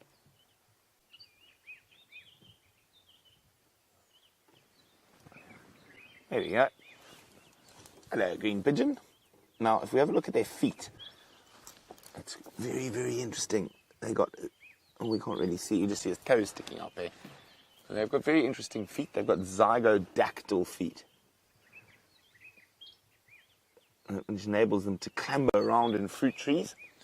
And look at that. Isn't that just the most beautiful of all the doves and pigeon species? The African green pigeon. Such a clear eye. And they've got a slight hook on their bill for ripping open fruit. So their fruit is their main source of food. Now, I'm sure once these guys dry out and thaw out, they're going to be heading. There's a jackalberry tree that's not too far from here that's fruiting at the moment. Now, I'm just going to move forward a little bit to see if we can catch a few of the other species calling below them.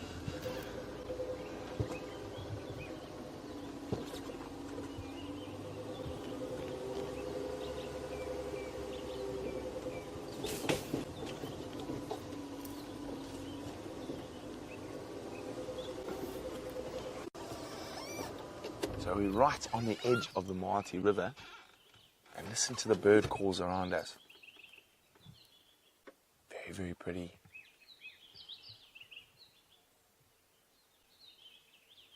So we're just going to stand by here for a little bit, and hopefully if we're patient, some of those robins and other skulking species will show themselves to us. So while we do that, Ryan's got a great big grey pachyderm to show you.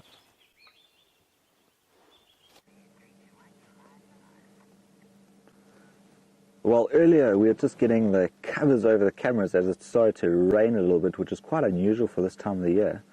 And we've come across this really nice sized herd of elephants. At first I just thought it was one, but it seems to be quite a lot. Look at that. What a beautiful morning. Bit of rain, sunlight, and some elephants. We're going to take a drive around and see if we can get a little bit closer for you and spend some time with these large African mammals for a little bit. Remember, if you have any questions, hashtag Safari Live on Twitter, or questions at wildearth.tv. Let us know what you think about these magnificent creatures.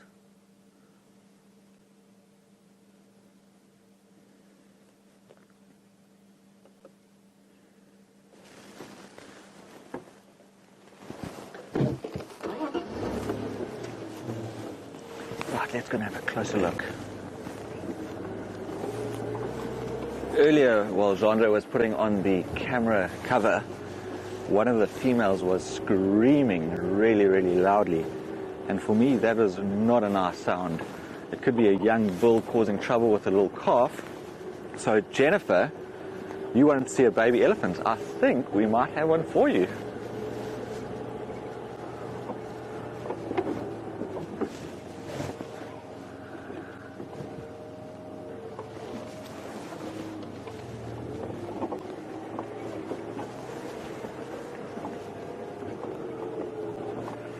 And I'm just going to stop, just quickly, while Brent is looking. Brent, do you know what bird this is over here?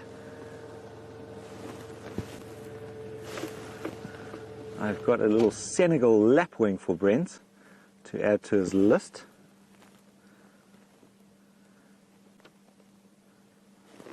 Typical ground bird. You can see that short little beak used for catching little insects and vertebrates.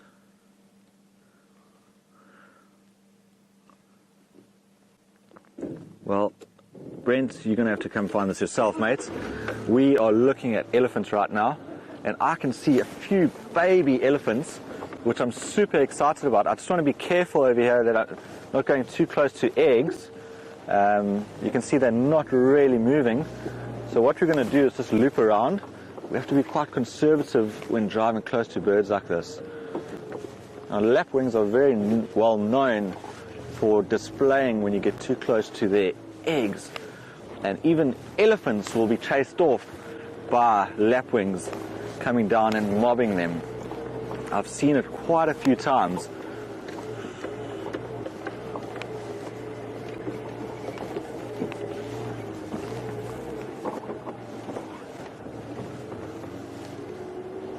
It is quite a nice sized herd. I can see at least 10 to 15 of them. Now, herd sizes vary. You might see a mega herd containing over 100 to 150 elephants. That's normally quite a few smaller herds all grouped together. We're going to try go down into this valley.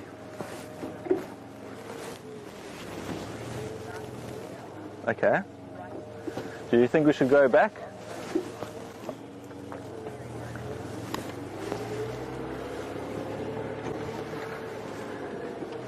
Marianne, I couldn't agree with your comment more.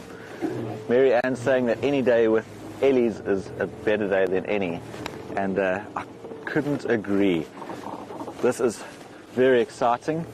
And we're going to head around to an old track that Jamie's just pointing out. Try to get a little bit closer. I'm trying not to drive over any of the elephant dung. It's a very, very good food source for things like dung beetles and other insects, termites. So if you drive over it, of course you're going to end that life of a certain little creature that we don't want to do. Essentially, we are conservationists, and we will always be.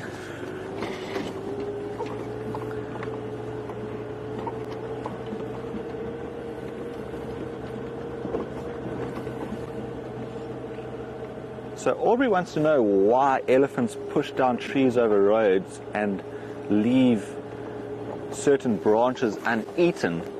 Now, Aubrey, it's a very good question.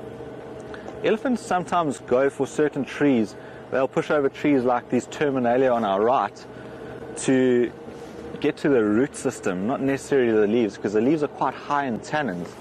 So it kind of makes it difficult for them to eat the leaves, and the roots might taste a little bit different. So, you know, they might seem destructive, and a lot of people say they are, but the truth is, without elephants, we actually wouldn't have such a nice balance between bush and animals, because the elephants open a lot of pathways for other creatures.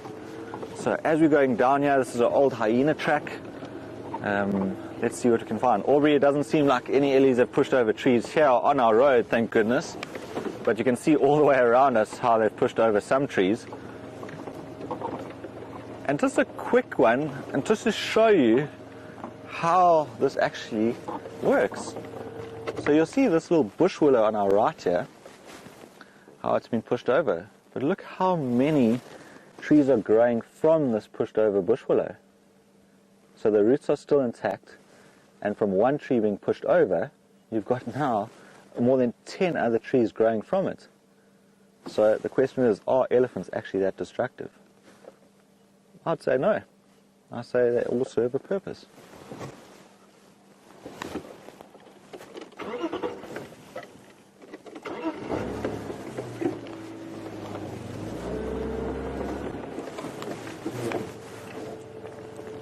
So I do have people on the back with me, so I just need to concentrate and make sure we're all safe, as well as the animals being comfortable with our presence.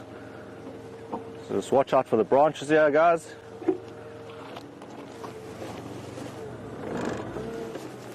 Are we all good there? Here we go.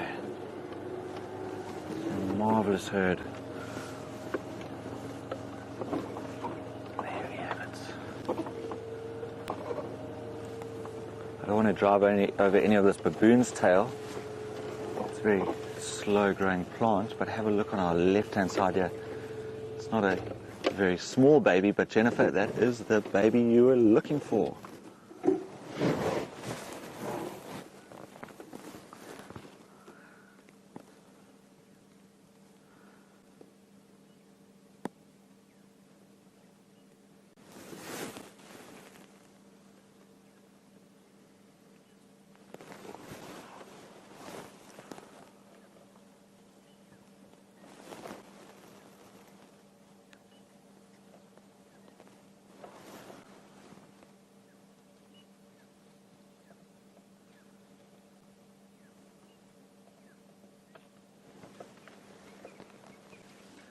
Elephants are pretty much all the way 180 degrees in front of us.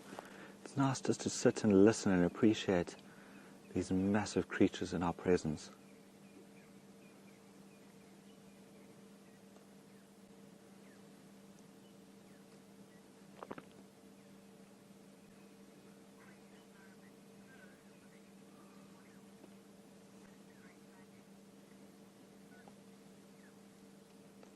Now you'll see this young little calf here. It's probably about 4 or 5 years old. It must be starting to get weaned off from its mom's milk, which would be around 4 or 5 years old. And in that 4th year, she should fall pregnant again, which she's got a gestation of over 22, well, around 22 months, depending on which area of Africa you look at. At the moment, we can just see bums.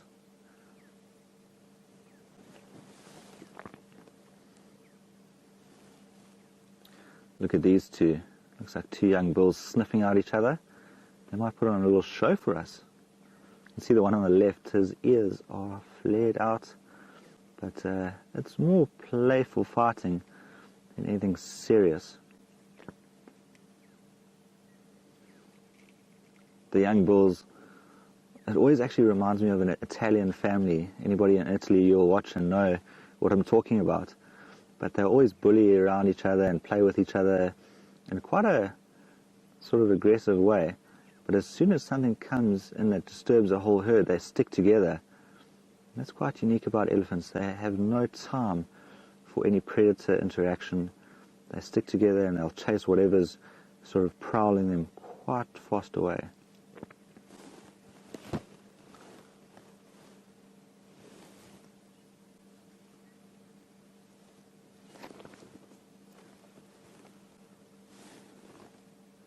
That's a younger one. He's probably on 3-4 years old. This one, you can see his tusks are coming through. Now, Brent and Steph were talking about tusk development. And some elephants don't develop tusks at all. Some develop them when they're really young. Some start only late. It all depends on their gene pool that they're in. So the genes depict how big an elephant's tusks are. You cannot tell an elephant's age by the size of the tusks. We've got this beautiful light coming through now.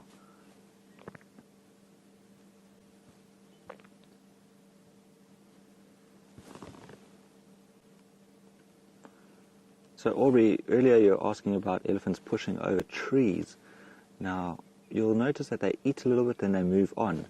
That's also an adaptation that they've developed, but also what the plant does, the more it eats, the more tannins are released, and the more bitter the leaf becomes.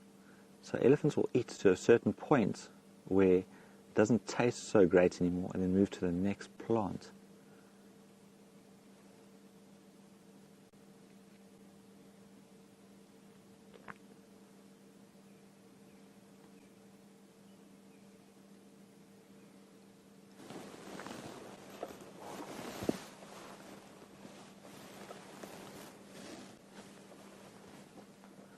Pretty well spread out. There's a couple on the left, about 5 or 6 now, sort of immediate right, about 15 to 20 ahead of us.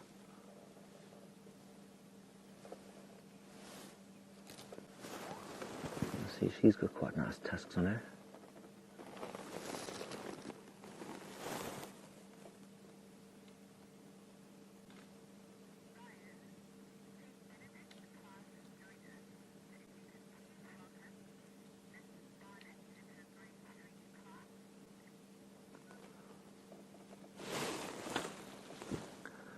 Well, a very good morning to all the children at St. Benedict's this morning and Mrs. Barnett. It's a pleasure having you here on Safari Live. We've just found a herd of elephants. And for all the 8 to 9-year-olds, please send in your questions to #SafariLive or questions@wildearth.tv. I'll be happy to answer any of your questions. And I want to know from you what you think of Ellie's and who in the class has elephant as their favorite animal. So we're going to be looking around here, and we're going to stick with them for a few minutes and see what they get up to. We're not in any rush to move off from these elephant herds, and later on I've got some useful tips for all the little children at St. Benedict's on how to survive in the African bush. So in the meantime, let's enjoy these elephants and have some fun.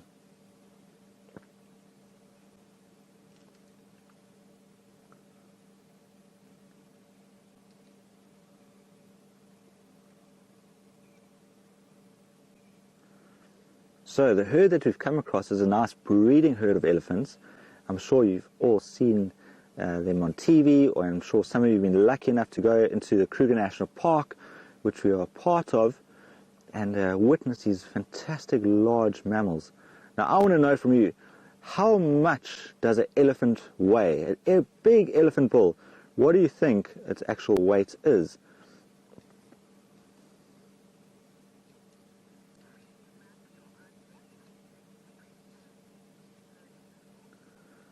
Right, while we're looking at these amazing creatures, I'm going to hand you over to Brent, who is looking for birds this morning. He should be on about 20 by now, I hope so. He's looking for 50 bird species, which is a very ambitious thing for this morning since we've had a bit of rain and the birds are out and about. So good luck, and Brent, what do you have to say?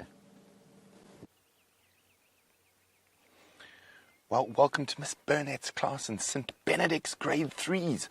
And there we have a female brown-hooded kingfisher, and off she goes. So we're looking for birds this morning, and I think we're not on 20 yet. It's a bit embarrassing, but hopefully we'll get there. But a big welcome to you guys, and hopefully we don't only see birds. I know you've seen some elephants already with Ryan, and maybe we'll find a big cat or two.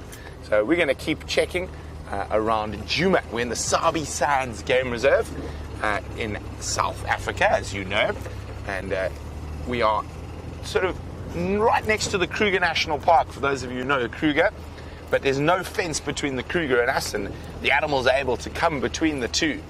And it is a misty morning. We had a little bit of rain last night, so as Ryan said, the birds are loving life today. And I hope you guys are as well.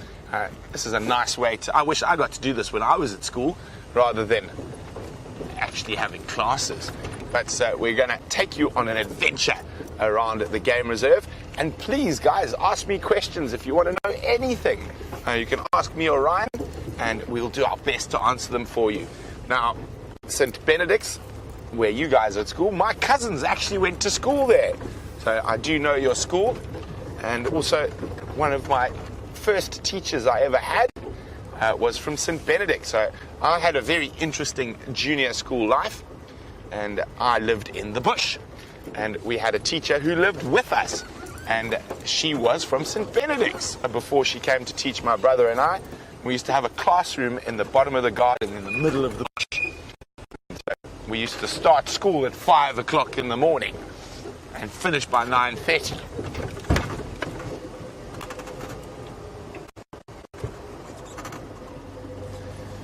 Well, good morning, Matt. Matt is wondering what my favorite... Matt, that's a really difficult question. I've got lots of favorites. But I would say one of my favorites in this area would have to be the African hawk eagle. So it's a beautiful, big, black and white eagle. And I'll show you a picture quickly. So, and that's not it there.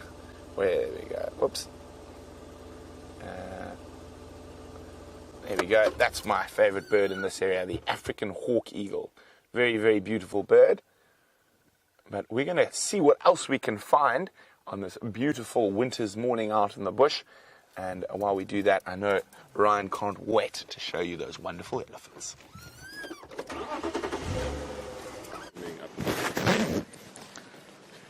So I'm super excited that you're back with us, and we are watching this 4-5-year-old elephant busy moving around and looking for some food to eat. You can see how he uses his foot to look and dig for things to eat. Now, elephants, they can consume quite a lot of food on a daily basis.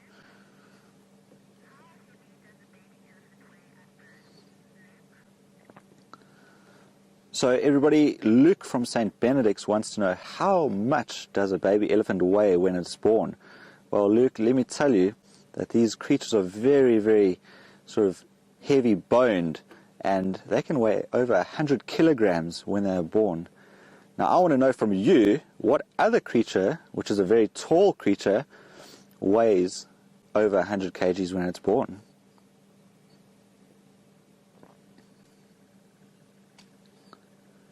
And all the people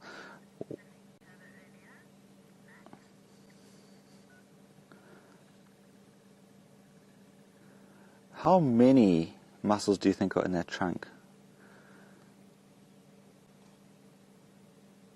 There are between 60,000 and 100,000 muscles in that trunk.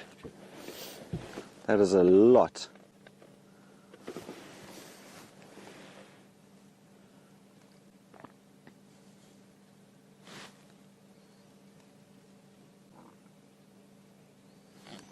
I'm actually not sure what tree that is. Jamie, do you have any idea what tree that is with those berries?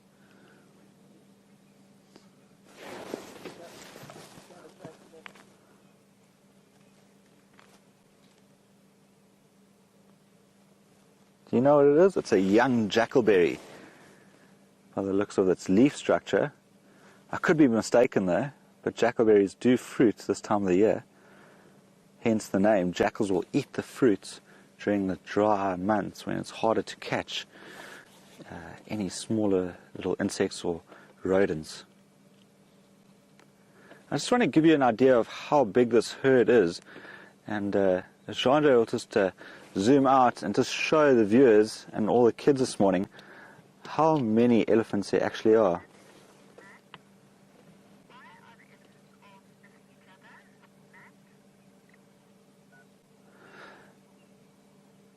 So Matt wants to know why all the elephants are so close together and rubbing against each other. Well, Matt, they have this relationship just like you do with your folks, and they would love to build their relationship. So they're often rubbing against each other and showing each other love, basically, and that's how they build their relationship. They're a very, very close community, and elephants don't tolerate lots of trouble from any other animals. So a lot of people say that the lions are the kings of the jungle. To be honest, I think the elephants are.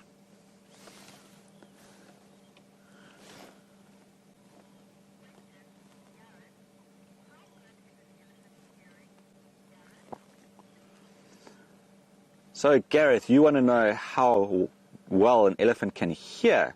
The hearing is pretty good, but not nearly as good as what their smelling is. And so their smelling is probably the strongest out of all their senses. I'd say they can probably hear about the same as what we do, which is pretty poor in the animal kingdom.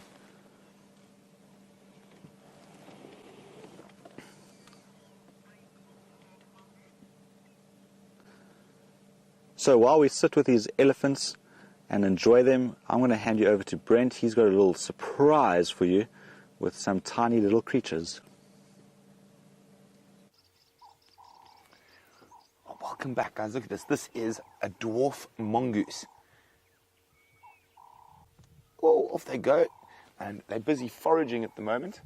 So they're looking for all sorts of little creatures to eat, bugs, and even scorpions and spiders. Oh, that one looks like he got something there. Now watch how they dig into the ground, and they'll dig out all sorts of different little creatures. One of the coolest little animals out in the bush, and it's the smallest carnivore in Africa. So out of the mammal carnivores, like meat eaters, it is the smallest of them. And they live in family groups, sometimes up to about 30 in a group.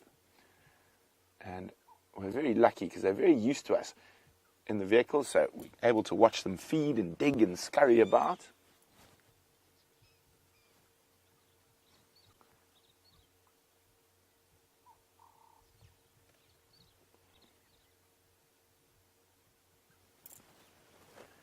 Look at them all jumping around, digging up.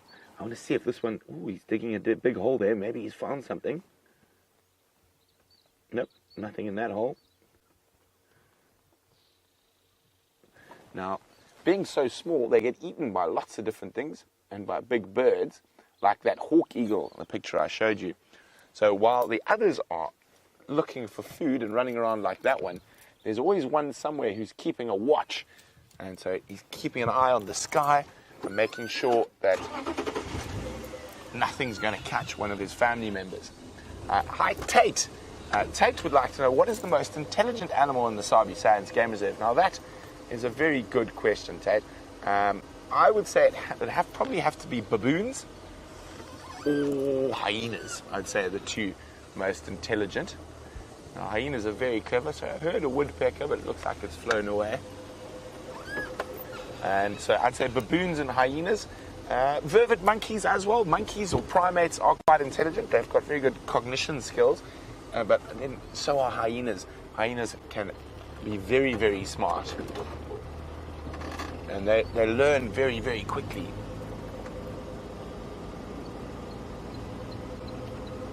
Hi, viewer. If you would like to know how long I've been a ranger, oh, a very long time. I've been in the bush since I was about 18 years old, and how old am I now? 33. So how many years is that, Dave? My maths isn't very... 15 years, there we go. I've been a ranger for 15 years. Sure, I'm getting old.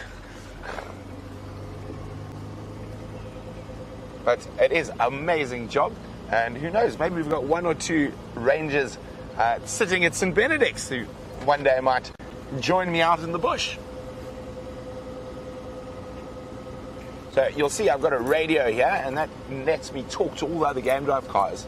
So see if there's any lions or leopards or other animals around.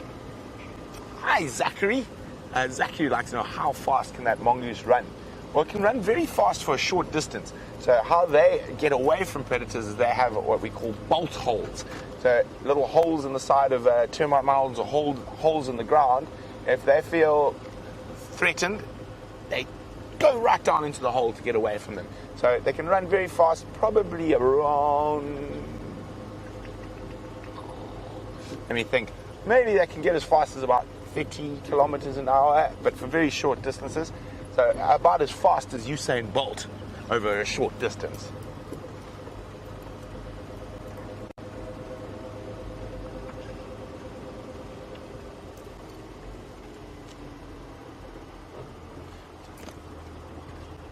Sorry, I was just listening to the Game Drive channel there.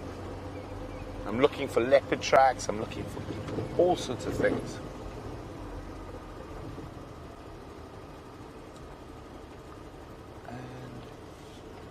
No, nothing there. So, hi Matt. Matt would like to know what is the rarest animal in the Sabi Sands. So out of the big animals, it's probably the African wild dog. They are an endangered species. But probably to see the rarest animal in the Sabi Sands is an art wolf, part of the hyena family, but he doesn't eat meat, he eats termites. That's the last one I've heard seen in the Sabi Sands was in 1970, so not very common. I have seen them elsewhere, but in the Sabi Sands, an art wolf is probably the rarest of the mammals. But now I'm going to keep seeing if I can find a big cat for you guys. While we do that, let's go back to Ryan and the Ellies.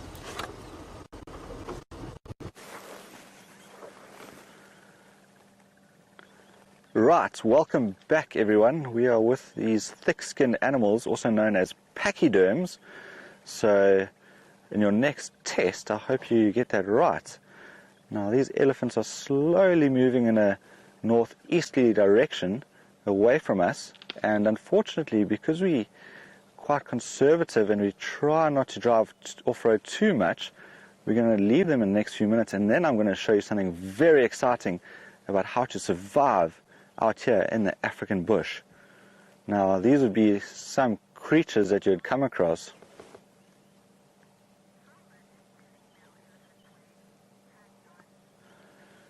Tanyani, good morning to you. Well, you want to know how much a female elephant can weigh, and that all depends on where they are situated.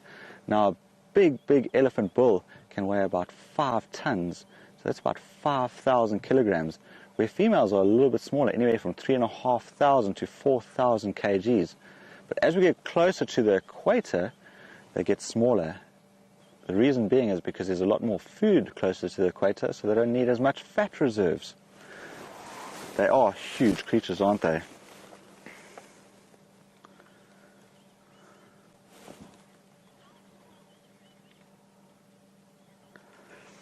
Now, Deacon wants to know how old an elephant can get.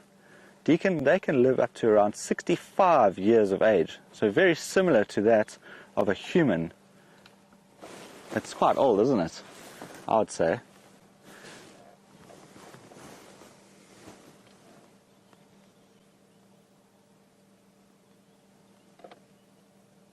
Now we're going to have one last look at these elephants, and then I want to show you some cool tricks to survive in the bush.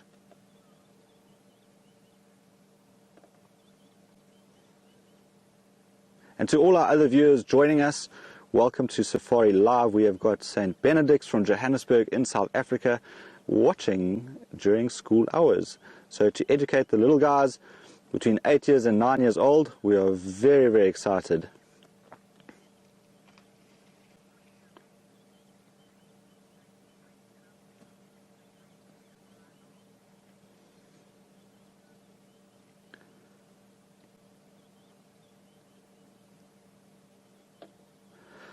Let's see how Brent is doing with those birds. I hope he's past 20, and I'm sure he's going to get that ground hornbill for me. If he doesn't, I'm sure he's going to make me a nice cup of tea or hot chocolate when we get back to camp.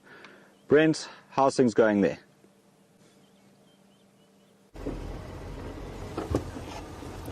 So I would really love to find a ground hornbill. We are in a good area for them, but we also moved into an area that a female leopard lives in, and her name is Shadow. So we actually get to know all the different animals out here really well, because we're out every single day looking for them. So at the moment we're looking for a female called Shadow, and she's got a little baby at the moment who's about 4 or 5 months old. So hopefully we have some leopard luck.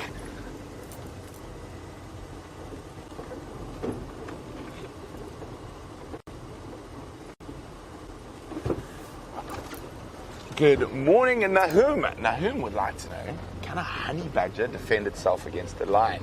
It most certainly can. A lion can kill a honey badger, but they generally prefer not to fight with them. They're incredibly tough little animals. Now, they've got multiple defense mechanisms. So they've got a very loose skin, so it's very difficult for an animal to actually bite through to their muscles or their bones, because they can almost turn around in their skin. And another quite disgusting defense mechanism is they can spray a very foul-smelling secretion from their anal gland, and they like a skunk.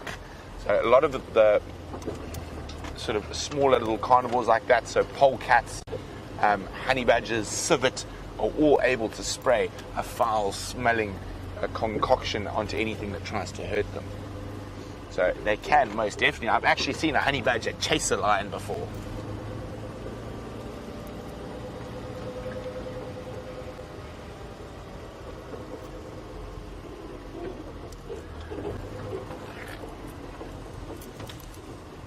Hi, Luke. Luke wants to know, how much meat can a lion, or does a lion need to eat in a week? Well, Luke, they are able to eat up to sort of about 12 kilograms to 15 kilograms, a big male, in a single sitting. But on average, over a month, let's say, well, per day, because they don't eat every day, they only eat when they catch something, but on average, it's probably about 7 kilograms a day, so 7 times 7 is 49. So about 50 kgs of meat a week. That's not to be full, that's just to survive. Come on, Shadow, where are you hiding?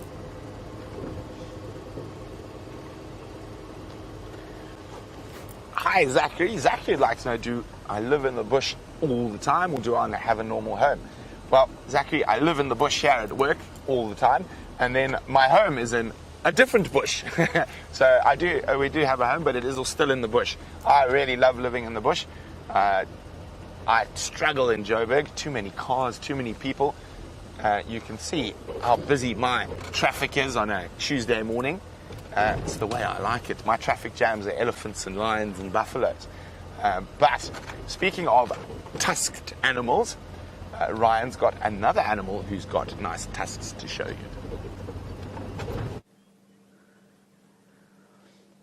After seeing some of the biggest, well, the biggest animal on land, we have come to another grey animal with some extremely big tusks. I haven't seen a warthog with tusks like this in ages.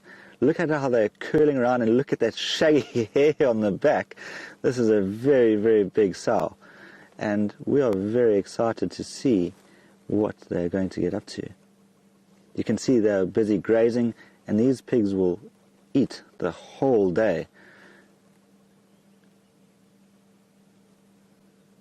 Now, you'll see this one in particular is on her sort of knees, and this just allows her to not be so stressed around the neck muscle area, so she'll almost do a leopard crawl and eat.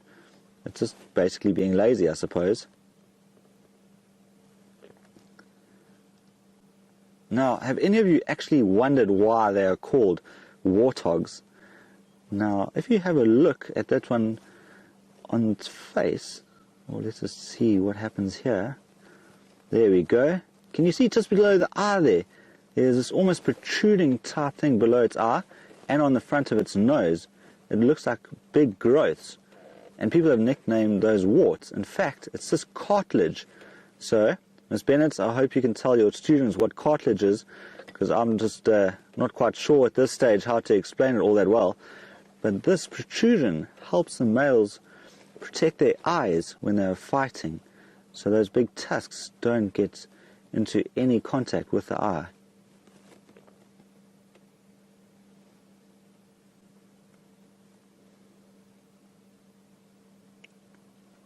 And it's a beautiful morning here again. It's quite overcast.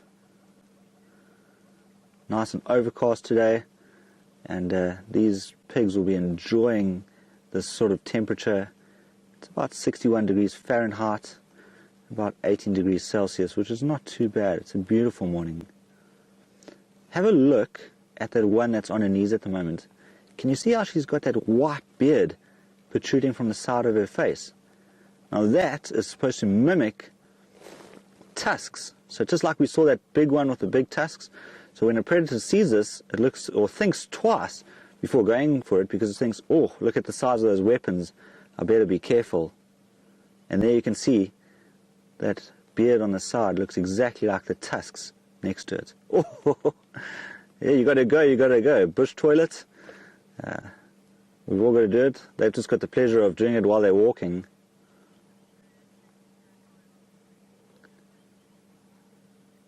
So Brent has some birds doing a territorial display, and he really wants to show you how exciting this is. Brent, let's see what you've got there. Well, we've got some really cool birds here. They're called green woodhoopers, and they're busy having their morning meeting. Now, I'm hoping they're going to show you what I mean. Oh, where they go? Are they going to do it again? They're very, very noisy when they, in the early morning like this, when they get going, and they make a lot of sort of. That's sort of what they sound like. But of course, Murphy's Law.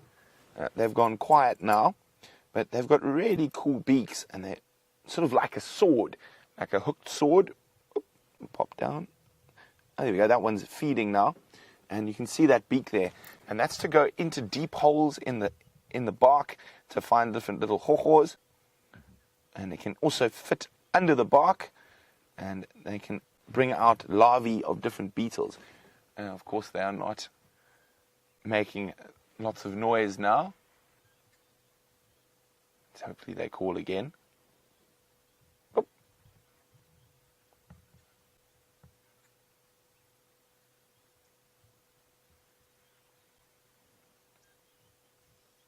Okay, well, doesn't look like they want to do their show for us anymore. So we're going to keep looking for leopards and birds. So we're in the dry season, and that means there's not a lot of water around. So I'm going to head towards a water hole, and maybe we'll have some luck around there. So while we do that, let's go see what Ryan's up to.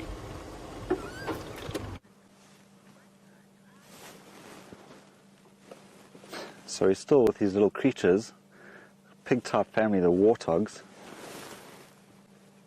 There's another very rare type of pig that we get here, the bush pig.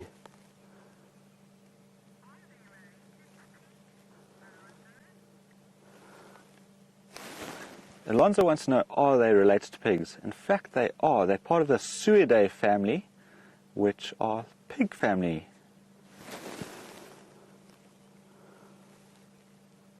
You can see he's also going about doing his morning business. You have to go, you have to go.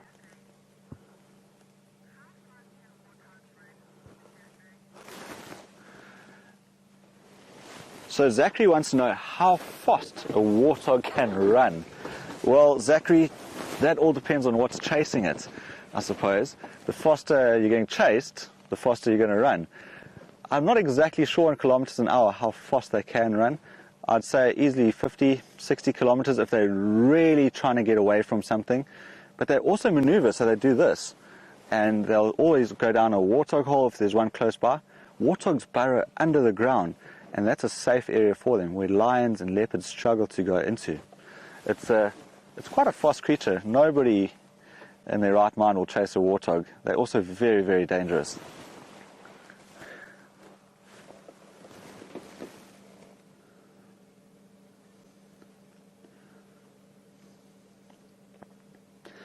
If you have a look on the side of their face, they've got these beautiful tusks, and we saw that beautiful male earlier. And Deacon wants to know what they actually use these tusks for.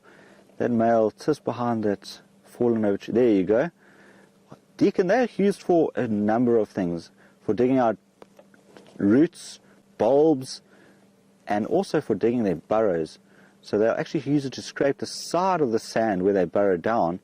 And if we come across a warthog hole, I'll try and see if we can actually point out those tusk marks. But also, they use them for self-defense. So if they're being chased by something, and I've seen it on a few occasions where a cheetah is chasing a warthog, and this cheetah in fact chased this warthog under our vehicle, and this warthog came running out and try to grab the cheetah or hit the cheetah with it, and the cheetah just said, no, I give up, thank you very much, you're too strong for me, and moved off. So very, very good tools for self-defense.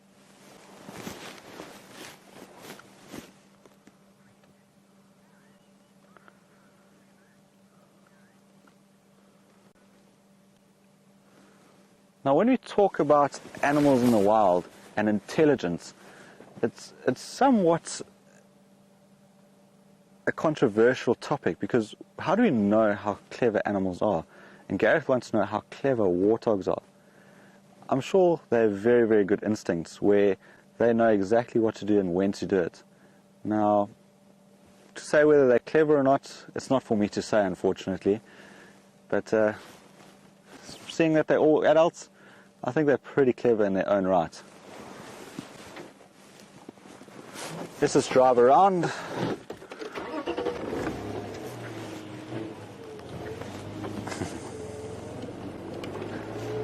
Tyler wants to know how much a warthog weighs. A big male that we're looking at right now can be 40 to 50 kgs. The female is a little bit smaller, 20 to 30 kgs.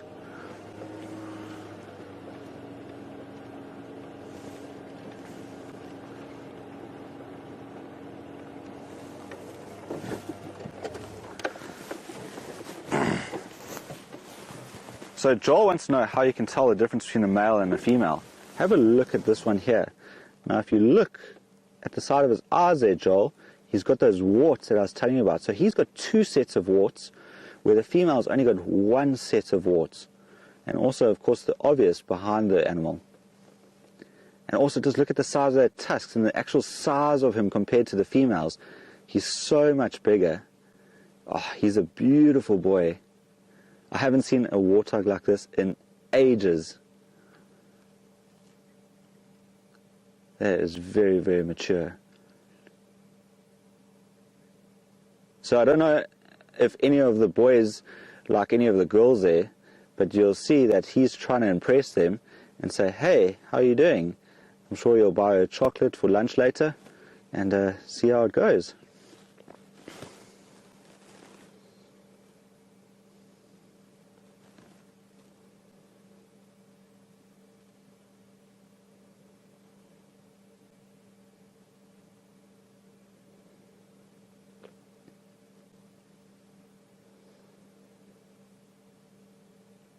The smelling of a warthog is very good. They also have quite good eyesight.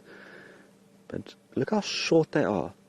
So when you see a warthog running away into the thick bush, you'll see the long tail at the back there standing up like a radio remote control car. Now this is to help them follow each other. Can you imagine trying to run through the bush at only a foot in height? You'd really struggle to see above the grass. And their tail swishing from side to side, trying to get rid of any flies that might be bothering them.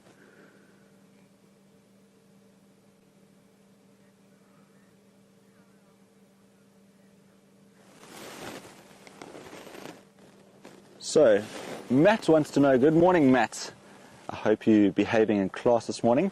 How long do warthogs live for? Well Matt, I would say a good female or good male may live between 10 and 15 years old.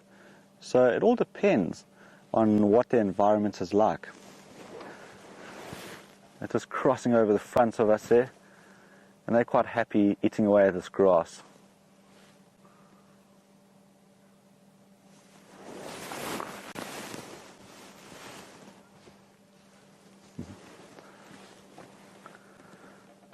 Well, Alonso wants to know also, how long can a warthog's tusks grow? Well, Alonso, how long is a piece of string? So that all depends on the genes that it has. A warthog with very good genes might have longer tusks. Someone with not so good genes, a little bit shorter. And some of them also break them. Once they've broken it, that's the end of the tusk. It doesn't grow back. So it's exactly like your teeth. So you have to make sure that you look after your teeth every day. Make sure they're brushed morning and evening, please. That's very important. And I'll make sure that the warthogs brush their teeth.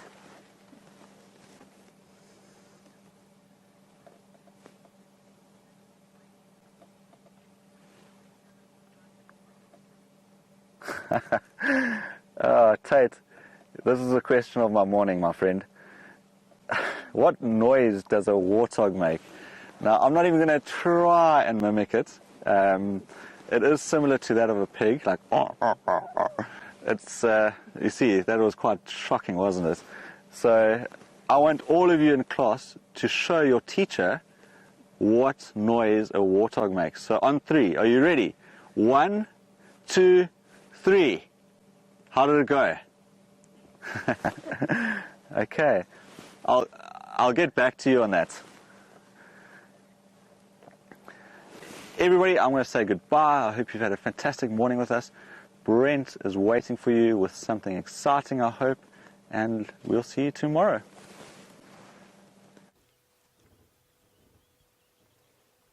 So we've come across a nice herd of elephants. And there we go. You can see that little one there using his trunk to pick the leaves off a little leadwood tree. Now, can you believe that there are over 100,000 muscles in an elephant's trunk? And it's like an elephant's hand, and they're very, very good at using it to pick up things. Let's just go forward a little bit.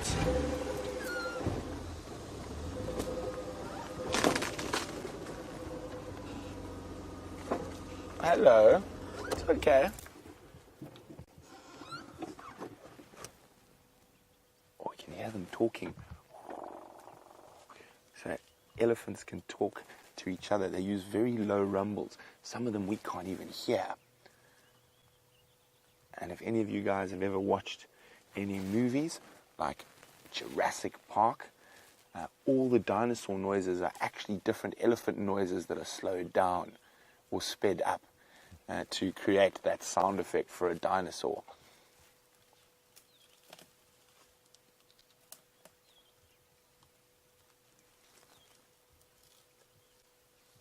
Now, elephants, a female like the one we're watching here next to us, can eat up to 150 kilograms of food in a day. But it's been great having St. Benedict's Grade 3 with us on this live safari. And we're going to say goodbye to you now, but don't forget you can join us anytime you want. Just ask your teacher. So you don't even have to be at school to come on a live game drive. So from myself and Dangerous Dave, my cameraman, it's been great having you, and hopefully we'll see you soon.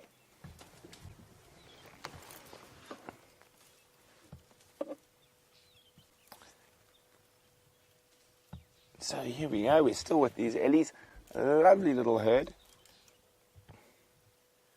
And they are starting to move into some very thick area, right on the edge of the Marakeni little river system, very close to where the Inkahumas caught a buffalo not so long ago. And as you can see, most of them in front of us there just disappearing into those thickets. And I think our bird mission this morning, we might come a little bit short, but we can always continue to try get 50 species in a day. Probably a little bit more realistic. Here's a little one next to its mom.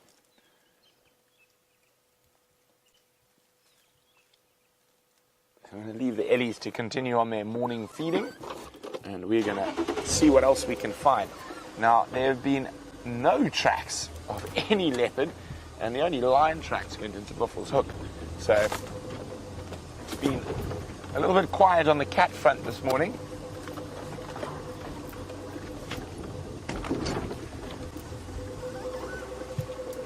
Ooh, here comes a nice young bull.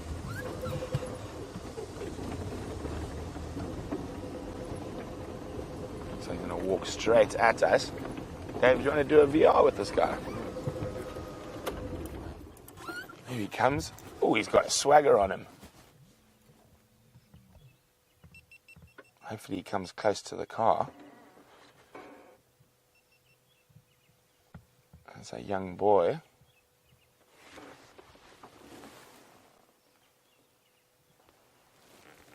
He's got a bit shy all of a sudden. Oh, here he comes.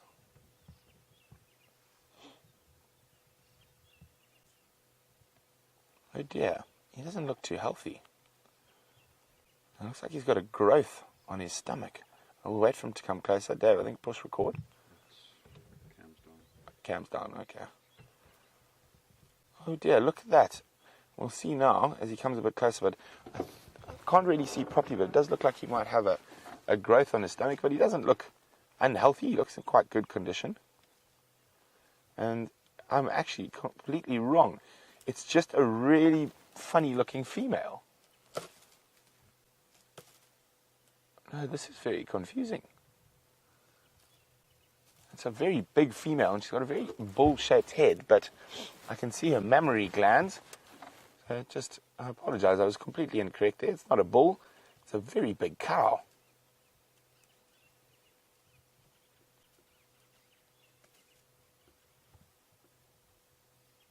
Quite an old cow by the looks of things as well.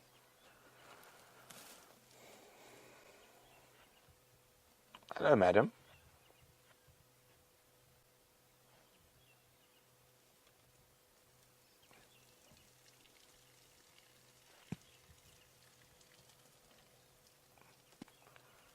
She still looks like she's got a growth. That would make a bit more sense if it's a really old individual.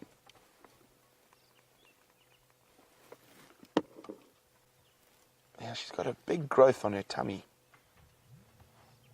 She's going to walk next to her, so we'll see it as she... There it is. Sure, I've never seen a growth that size on an elephant before. And especially not in that, on her belly there. Just maybe try and move forward slightly.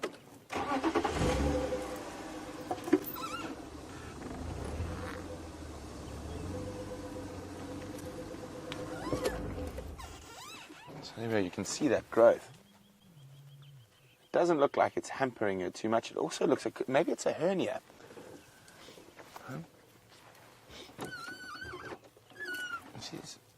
She doesn't look uncomfortable. It doesn't look like it's, as I said, hurting her at all.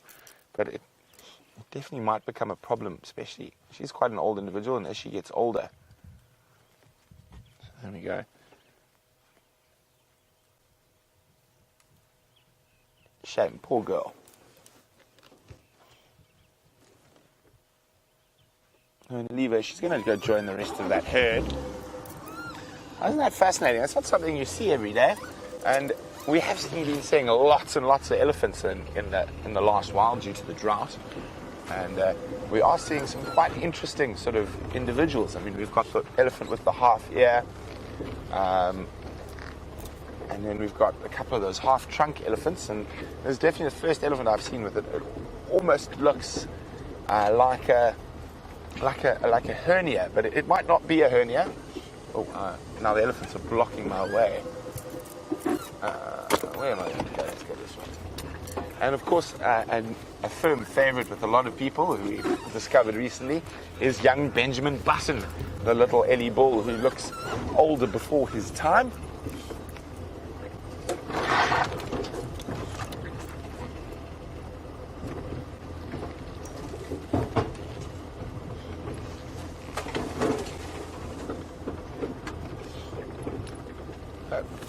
Hi, Marianne, and yes, Marianne, as I was saying, it does look like a hernia, but it might not be. It might be a solid growth, but I think it could be a hernia, which is very interesting. I don't think I've ever seen a hernia in an elephant before. Might have. I've seen a lot of elephants over the years. I'm just trying to remember now. I've only ever seen a growth or similar to that, but a long time ago in Botswana. Very interesting.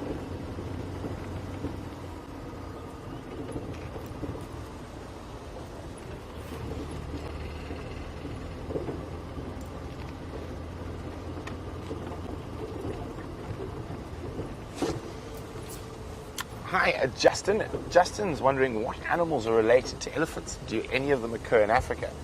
Well, the closest relative to an elephant that lives in Africa is a dussie or a hyrax. It's a tiny little fluff ball that looks a bit like a rodent, and that's actually the closest living relative in Africa to the elephant. So do yourself a favor, have a look online, look up a rock hyrax, Hyrax, a hyrax, And they're tiny little things. They're about the size of a small dog, and those are the closest living relatives to elephants. Very, very fascinating. Now, the one thing that they have, main thing that they have in common with elephants is they do have a common ancestor, but over 1 million years ago. But both of them have their testes on the inside of their bodies, which is an uncommon occurrence in mammals.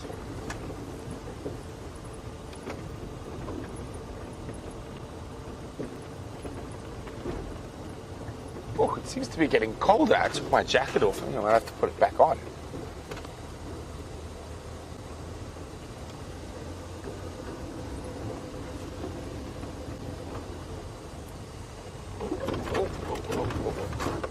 Okay, no sign of shadow on Arethusa.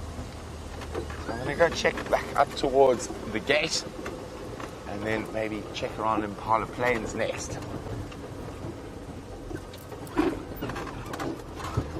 I haven't heard any updates about Tingana either. But I think it's time to go look for some more birds.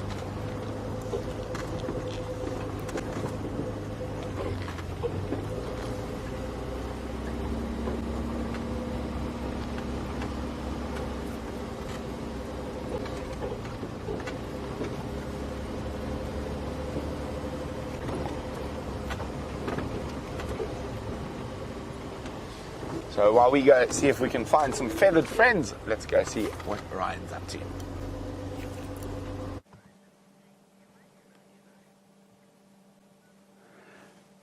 If any of you have ever been to the bush, you'll find that in your first experience, it's very difficult to try and identify certain trees.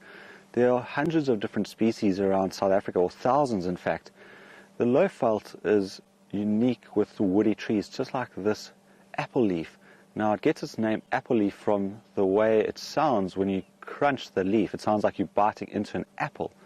The Latin name for this tree is Phalaenoptera violacea.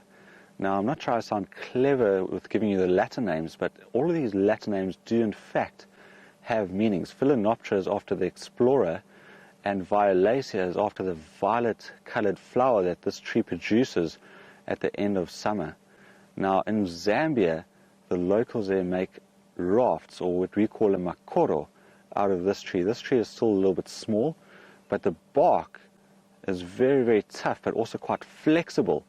So that's one of the survival techniques. If you find yourself in a water area and you've got a lot of time on your hands, try and get your hands on one of these trees and you can make a beautiful makoro or raft to get where you need to go. And that's probably somewhere where civilization occurs. Now what we're going to do is we're going to head a little bit down this road to Terminalia Alley. And Terminalia Alley is just the right place for me to show you how to make rope. So let's head down and see how you can make rope in the bush without actually bringing it with you.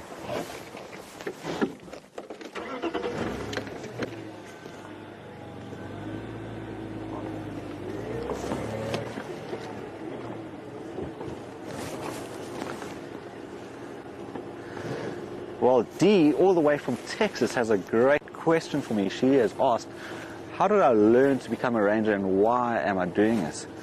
Well, Dee, to be honest, when I left school, I didn't know really what I wanted to do. And I was very fortunate to be brought up in a coastal town, and my father was a passionate bush goer.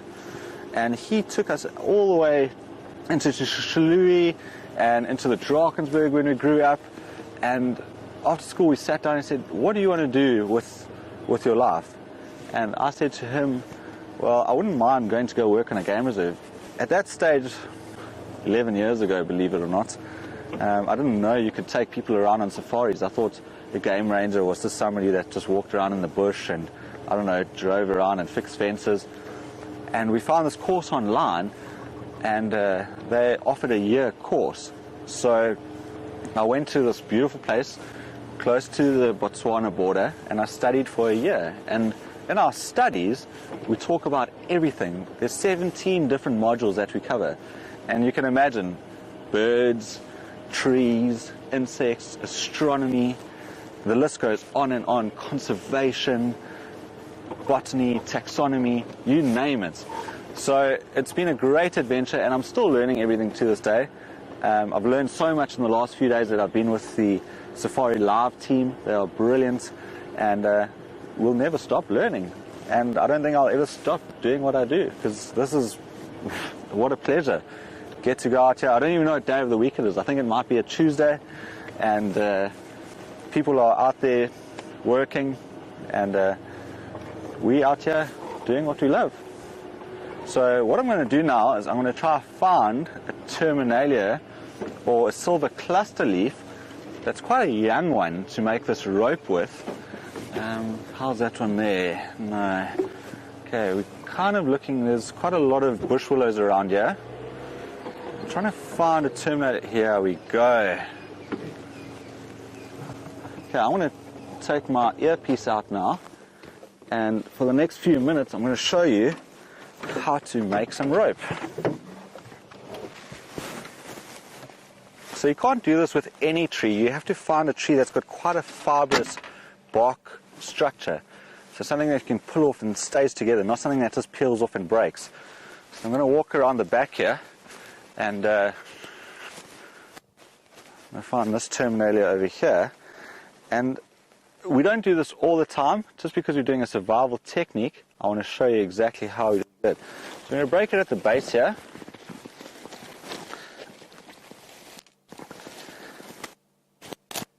And you can see how it pulls off so easily. Look at that. Ah, fantastic. Okay, so unless you really need to do this, I don't recommend you do this to all trees, especially now that we're trying to, of course, protect everything. But this one's small, and I'm sure elephants will do the same thing. Now the trouble is, there we go, is trying to pull it off. Is that all right for you there, Jeandre? Okay, so you see, I've already got something quite strong. Now what we do is we just pull this apart. Okay, I want to make quite a thick rope today, but you can make it thinner. You can make it as thin as you like, really. And in the old days, the Shangans, they used to make a cattle whip. You know those big ones that go, and that's how they used to herd the cattle. So what we're going to do now, let's just take a little piece here. You can actually see, I'm going to string through quite a few pieces. There you go, Jamie. You can have some fun there. Now what I'm going to do, I'm going to actually turn my back towards you and show you how to make this rope. So we take the end and we twist it. So you have that little twist to it. I don't know why I'm so out of breath. Maybe I'm nervous because we're going to pull this at the end and see if it breaks or not. Okay, so we've got a little twist, it's quite untidy. And we're going to do this one as well. Now that doesn't really look like the DIY rope that I was telling you about earlier, does it? Okay. And we're going to put those two together. All you need is two pieces, and we're going to twist out and come over, and twist out and come over. And we're going to carry on doing this for a while until we've got a nice plaited piece of rope. Now I don't know if there's any sailors watching, but you'll notice that if you are on any ships, the mooring lines look very similar to this that they put the boats against the docks with. And one beautiful thing about this, I can hear a beautiful bird, a coqui francolin calling right now. And you can kind of see where I'm going with this whole thing. How does that look? Hey? It's flexible. You can add a bit of water to this every day. We had a guest that had one on their wrist. So a guide that I work with made this, and 5 years later the guest returned and said he had never taken it off and it still stayed on him. Jamie, how's yours looking? Beautiful. It does take quite a bit of practice, and your hands can get a little bit sore. There we go. I think that's enough just to show you. You'll get an idea of how it looks. You can see it's very, very tough and very flexible, just like rope you'd buy in a DIY store. So that is from the silver cluster leaf, and it's not really looking all that silver right now, but you'll find that in the summertime it's got this beautiful silver shimmer to it, and all the leaves cluster together, hence the name silver cluster leaf. Right, I'm going to jump back in the vehicle. We're going to carry on. I'm going to hand you over to Brent to find some more birds on this beautiful birding morning. Here we go. A starling. We've seen birchals. This is a Cape Glossy feeding in some elephant dung. They are exquisite. I mean, even without golden sunlight, you can see the really striking colors of the glossy starlings. And you can hear them as well. Not the prettiest. What have you spotted? Oh, this is still the starling. That's a birchal starling, the other starling species. And you can see a black face and dark eye, which is very different from the Cape Glossy. He's got that brilliantly orange eye. And I'm hoping there's quite a few different birds here. And the next bird actually happened to do a disappearing act. But we're going to keep going. There's some elephants in the distance, still inside Buffel's Hook. I was trying to see if they were going to come towards us. It doesn't look like it.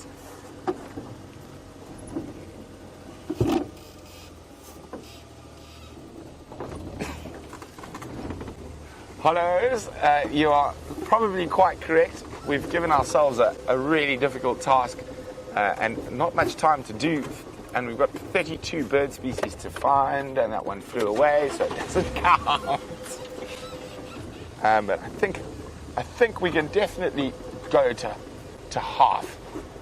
We can definitely get 25, maybe even 30. But then I think we're definitely going to have to try and get 50 birds in a drive soon.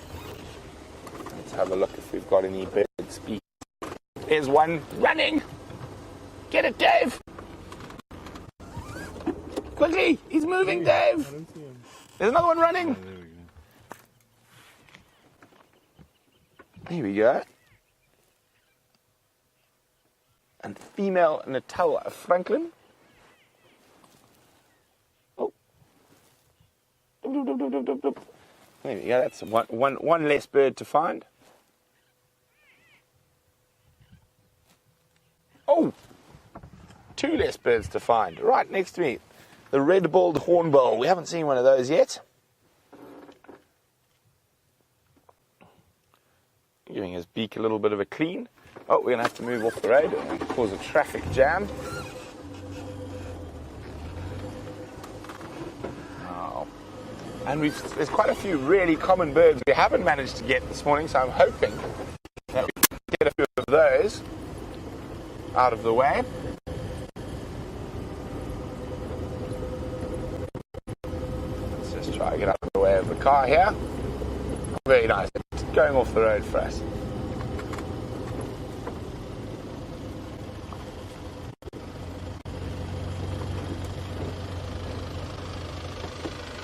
Morning, morning. Good, thanks. I see a very cool bird, one we don't see too often. It's a big bird as well. Oh, it's behind a stick. Let me just try to reposition.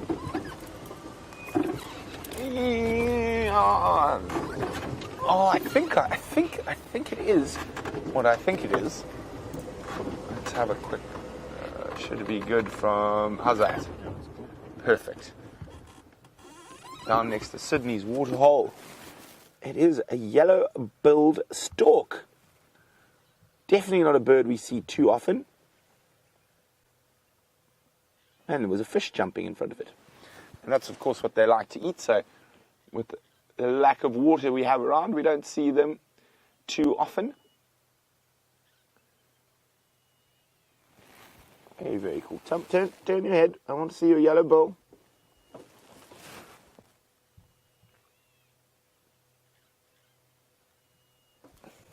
Now, while we wait for him to turn his head, Dave, I'm just going to ask you to do a perusal around the edge of the waterhole. Maybe there's an Egyptian goose somewhere around. Let's. Oh dear. No geese today. Has he turned his head for us yet? No. Nope. You see the catfish rising.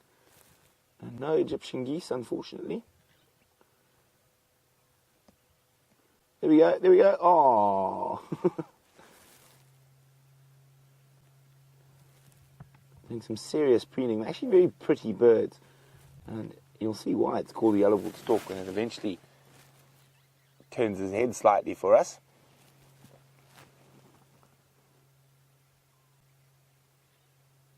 We're keeping a lookout for other birds. Well, there we go, come on.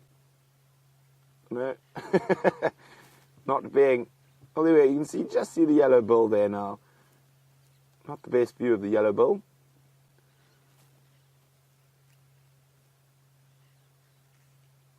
Oh, well, we'll leave the yellow-billed stork to its preening and see what other birds we can find.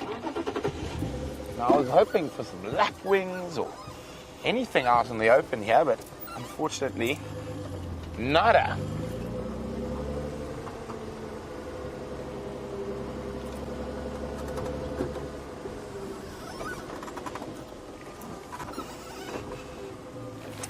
Hi, Anita. Anita's wondering, do we get black eagles in our area? We don't, not in this part of the Sabi Sands.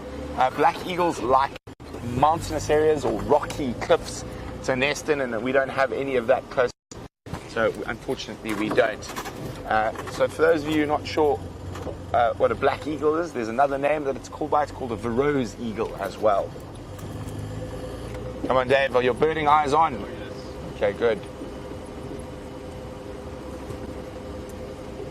Now all our regulars, there are no lapwings here today. Oh dear. Playing hard to guess, it seems.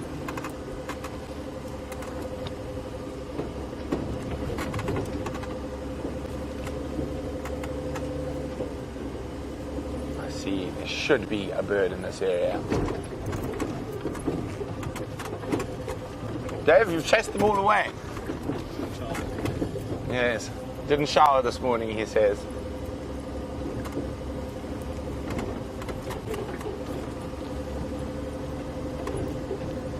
Starlings, starlings, starlings. We've seen the starlings.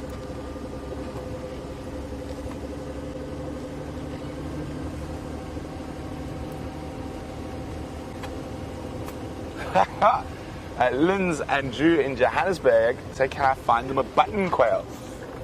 I have not seen a button quail on Djuma. And, oh no, don't worry. We've seen them. The only place we might find them, and it's only when there's a lot of grass, might be down on Cheetah Plains. So there's always a possibility, but they prefer sort of grassy areas, and the best way to actually see them is to flush them. But there's always a possibility we might find one.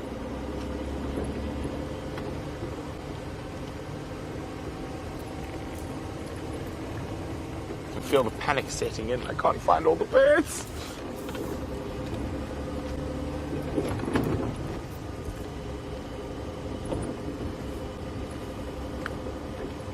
X-Ranger says he'd be really impressed if we saw the big bird out here. Well, we could organise, we could get Aramark Babblers, we could dress Chandra up as Big Bird. That could be quite fun.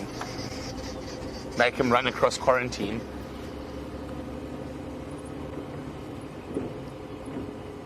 Ooh, I hear some birds up ahead. Let's see if we can find them. Looks like we've got a little bird party up ahead on the corner.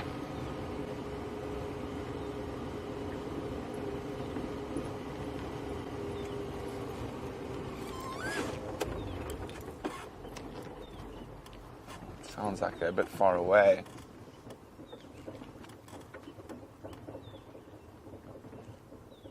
We're going to keep searching for birds. While we do that, let's go see how Ryan is doing. So I'm sure by the end of this program you're all going to be qualified poologists, and looking at this poo that we've got right now is something that we're not going to touch with the hands, but you can see it's pretty white in color. Now this is typically from a hyena, as it eats a lot of bones, and all the calcium and magnesium showing out through what you can see right there. Now there is a specific creature that will eat this hyena dung to act as a vitamin or a mineral, the tortoise will eat hyena dung almost on a daily basis to try and strengthen its shell if it can come across it. Now, earlier on I showed you how to make some rope, so Jamie has actually made a little bangle for herself, and we're going to have a look. Isn't it beautiful? And I think Jerry's going to give me 4 out of 10. so she thinks she's going to get 4 out of 10 from Jerry. It's not as good as the one Herbert made me the one day. Jerry says you might get 5.5 out of 10. Oh, Jerry. But thank you for the 10 out of 10, everybody. And one last survival technique before we end this beautiful morning is something that's quite important, especially in the hot African sun. Now, I'm going to ask Jamie to volunteer for me and jump down. And I don't think she's going to look like she did when she started this drive, so I'm just going to unplug my earpiece here. And I'm going to get a little bit of water, what I have left, and we're going to try to find a little bit of mud. Now, in the bush, if you don't have any sunscreen, an important thing to do is protect your skin, especially on a hot day. Today is not too bad. It's nice and overcast. It's a little bit of rain, which we are thankful for. So we're going to take a little bit of water and we're going to mix it with this mud. And we're going to get a nice little bit of mud going. It is quite sandy soil. And Jamie, this is a good treatment. We actually charge no fee for this at all. It is completely on the house. And we are going to just smear that all over her like this. And as you can see, she's quite happy about this. I was planning a trip to the spa. I don't have to now. They charge thousands for this. This is free of charge. Thank you. And there we go. Beautiful sunscreen used on a daily basis. Don't forget to exfoliate, everybody. I've had a great morning with all of you and fantastic time. So please join us this afternoon on Safari Live. Oh dear, it flew away! Oh, now, seriously giving me a hard time. It didn't fly too far, I'm hoping.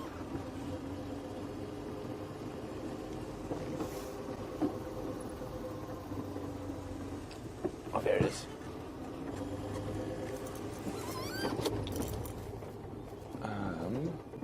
Now, can we see it? That is the question. Oh no, we can't see it. Let's go forward again.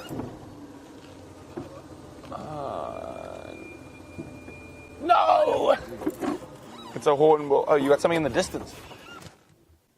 It's a starling. Good try though. I'm really hoping we... Oh, look at that coming in though. You can actually see the rain coming in the distance there. Oh yeah, it actually looks a little quite heavy, that rain. So I think Dangerous and Dave and myself have been discussing. We are going for 50 birds this afternoon. I think we can do it. I think we were not far off today, but unfortunately they seem to be flying away. We're on 23, so nearly halfway there, and we've got 4 minutes to make it to 25, and at least that's half of our very, very ambitious goal. Come on, birds. So we're going to drive faster. This is a bit of a dead zone at the moment. I want to get through to another bird party. Hopefully we whack a few extra species, or 2. We need 2 to get to 25. Spot a bird, spot a bird, spot a bird, spot a bird. Oh, not a raindrop. That was a big one, landed on my forehead there.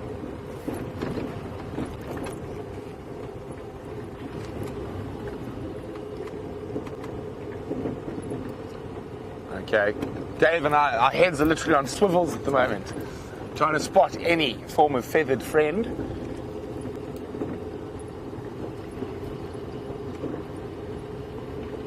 Oh! Oh!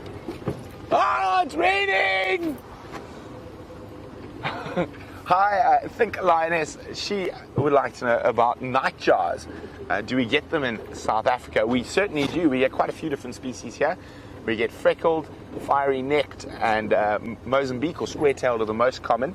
But we're not going to see them very often during the day. We might see some on the sunset safari. So you're going to have to stay tuned this evening to see a nightjar. And this rain has just suddenly come out of, well, it hasn't come out of nowhere, but I think it's the rain that might have found Ryan earlier, because this is the first raindrop we've had all day. 24! Emerald spotted wood dove. Oh, Dave can't find it. I've lost sight of it now. Oh, but there's a bird party. Have you got it? There we go, emerald spotted wood dove. Hello, little one. And there's a chin spot batis on the other side of the tree, so I'm just going to... Where's he gone? I saw him hopping about. I can hear him calling.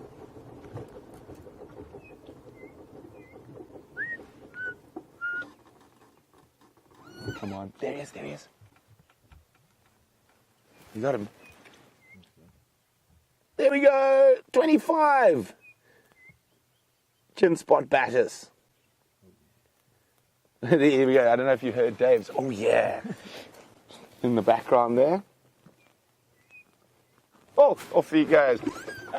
We made 25 with 1 minute, 10 seconds to go. So I'm pretty sure we can get 50. It's going to be harder on the sunset safari. The mornings are always better for the birds, but I think it's a good challenge to have, and we're going to keep at it till we get 50.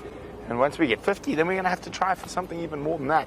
And that's going to be extremely difficult during the winter months.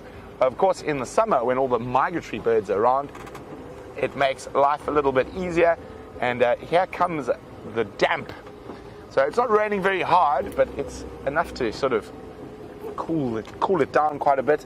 I don't think it's going to rain for very long, so I think we should have a good sunset safari. And please join us in a few short hours while Dave and I continue the bird challenge that we've set ourselves. And hopefully you'll join us for that bird challenge.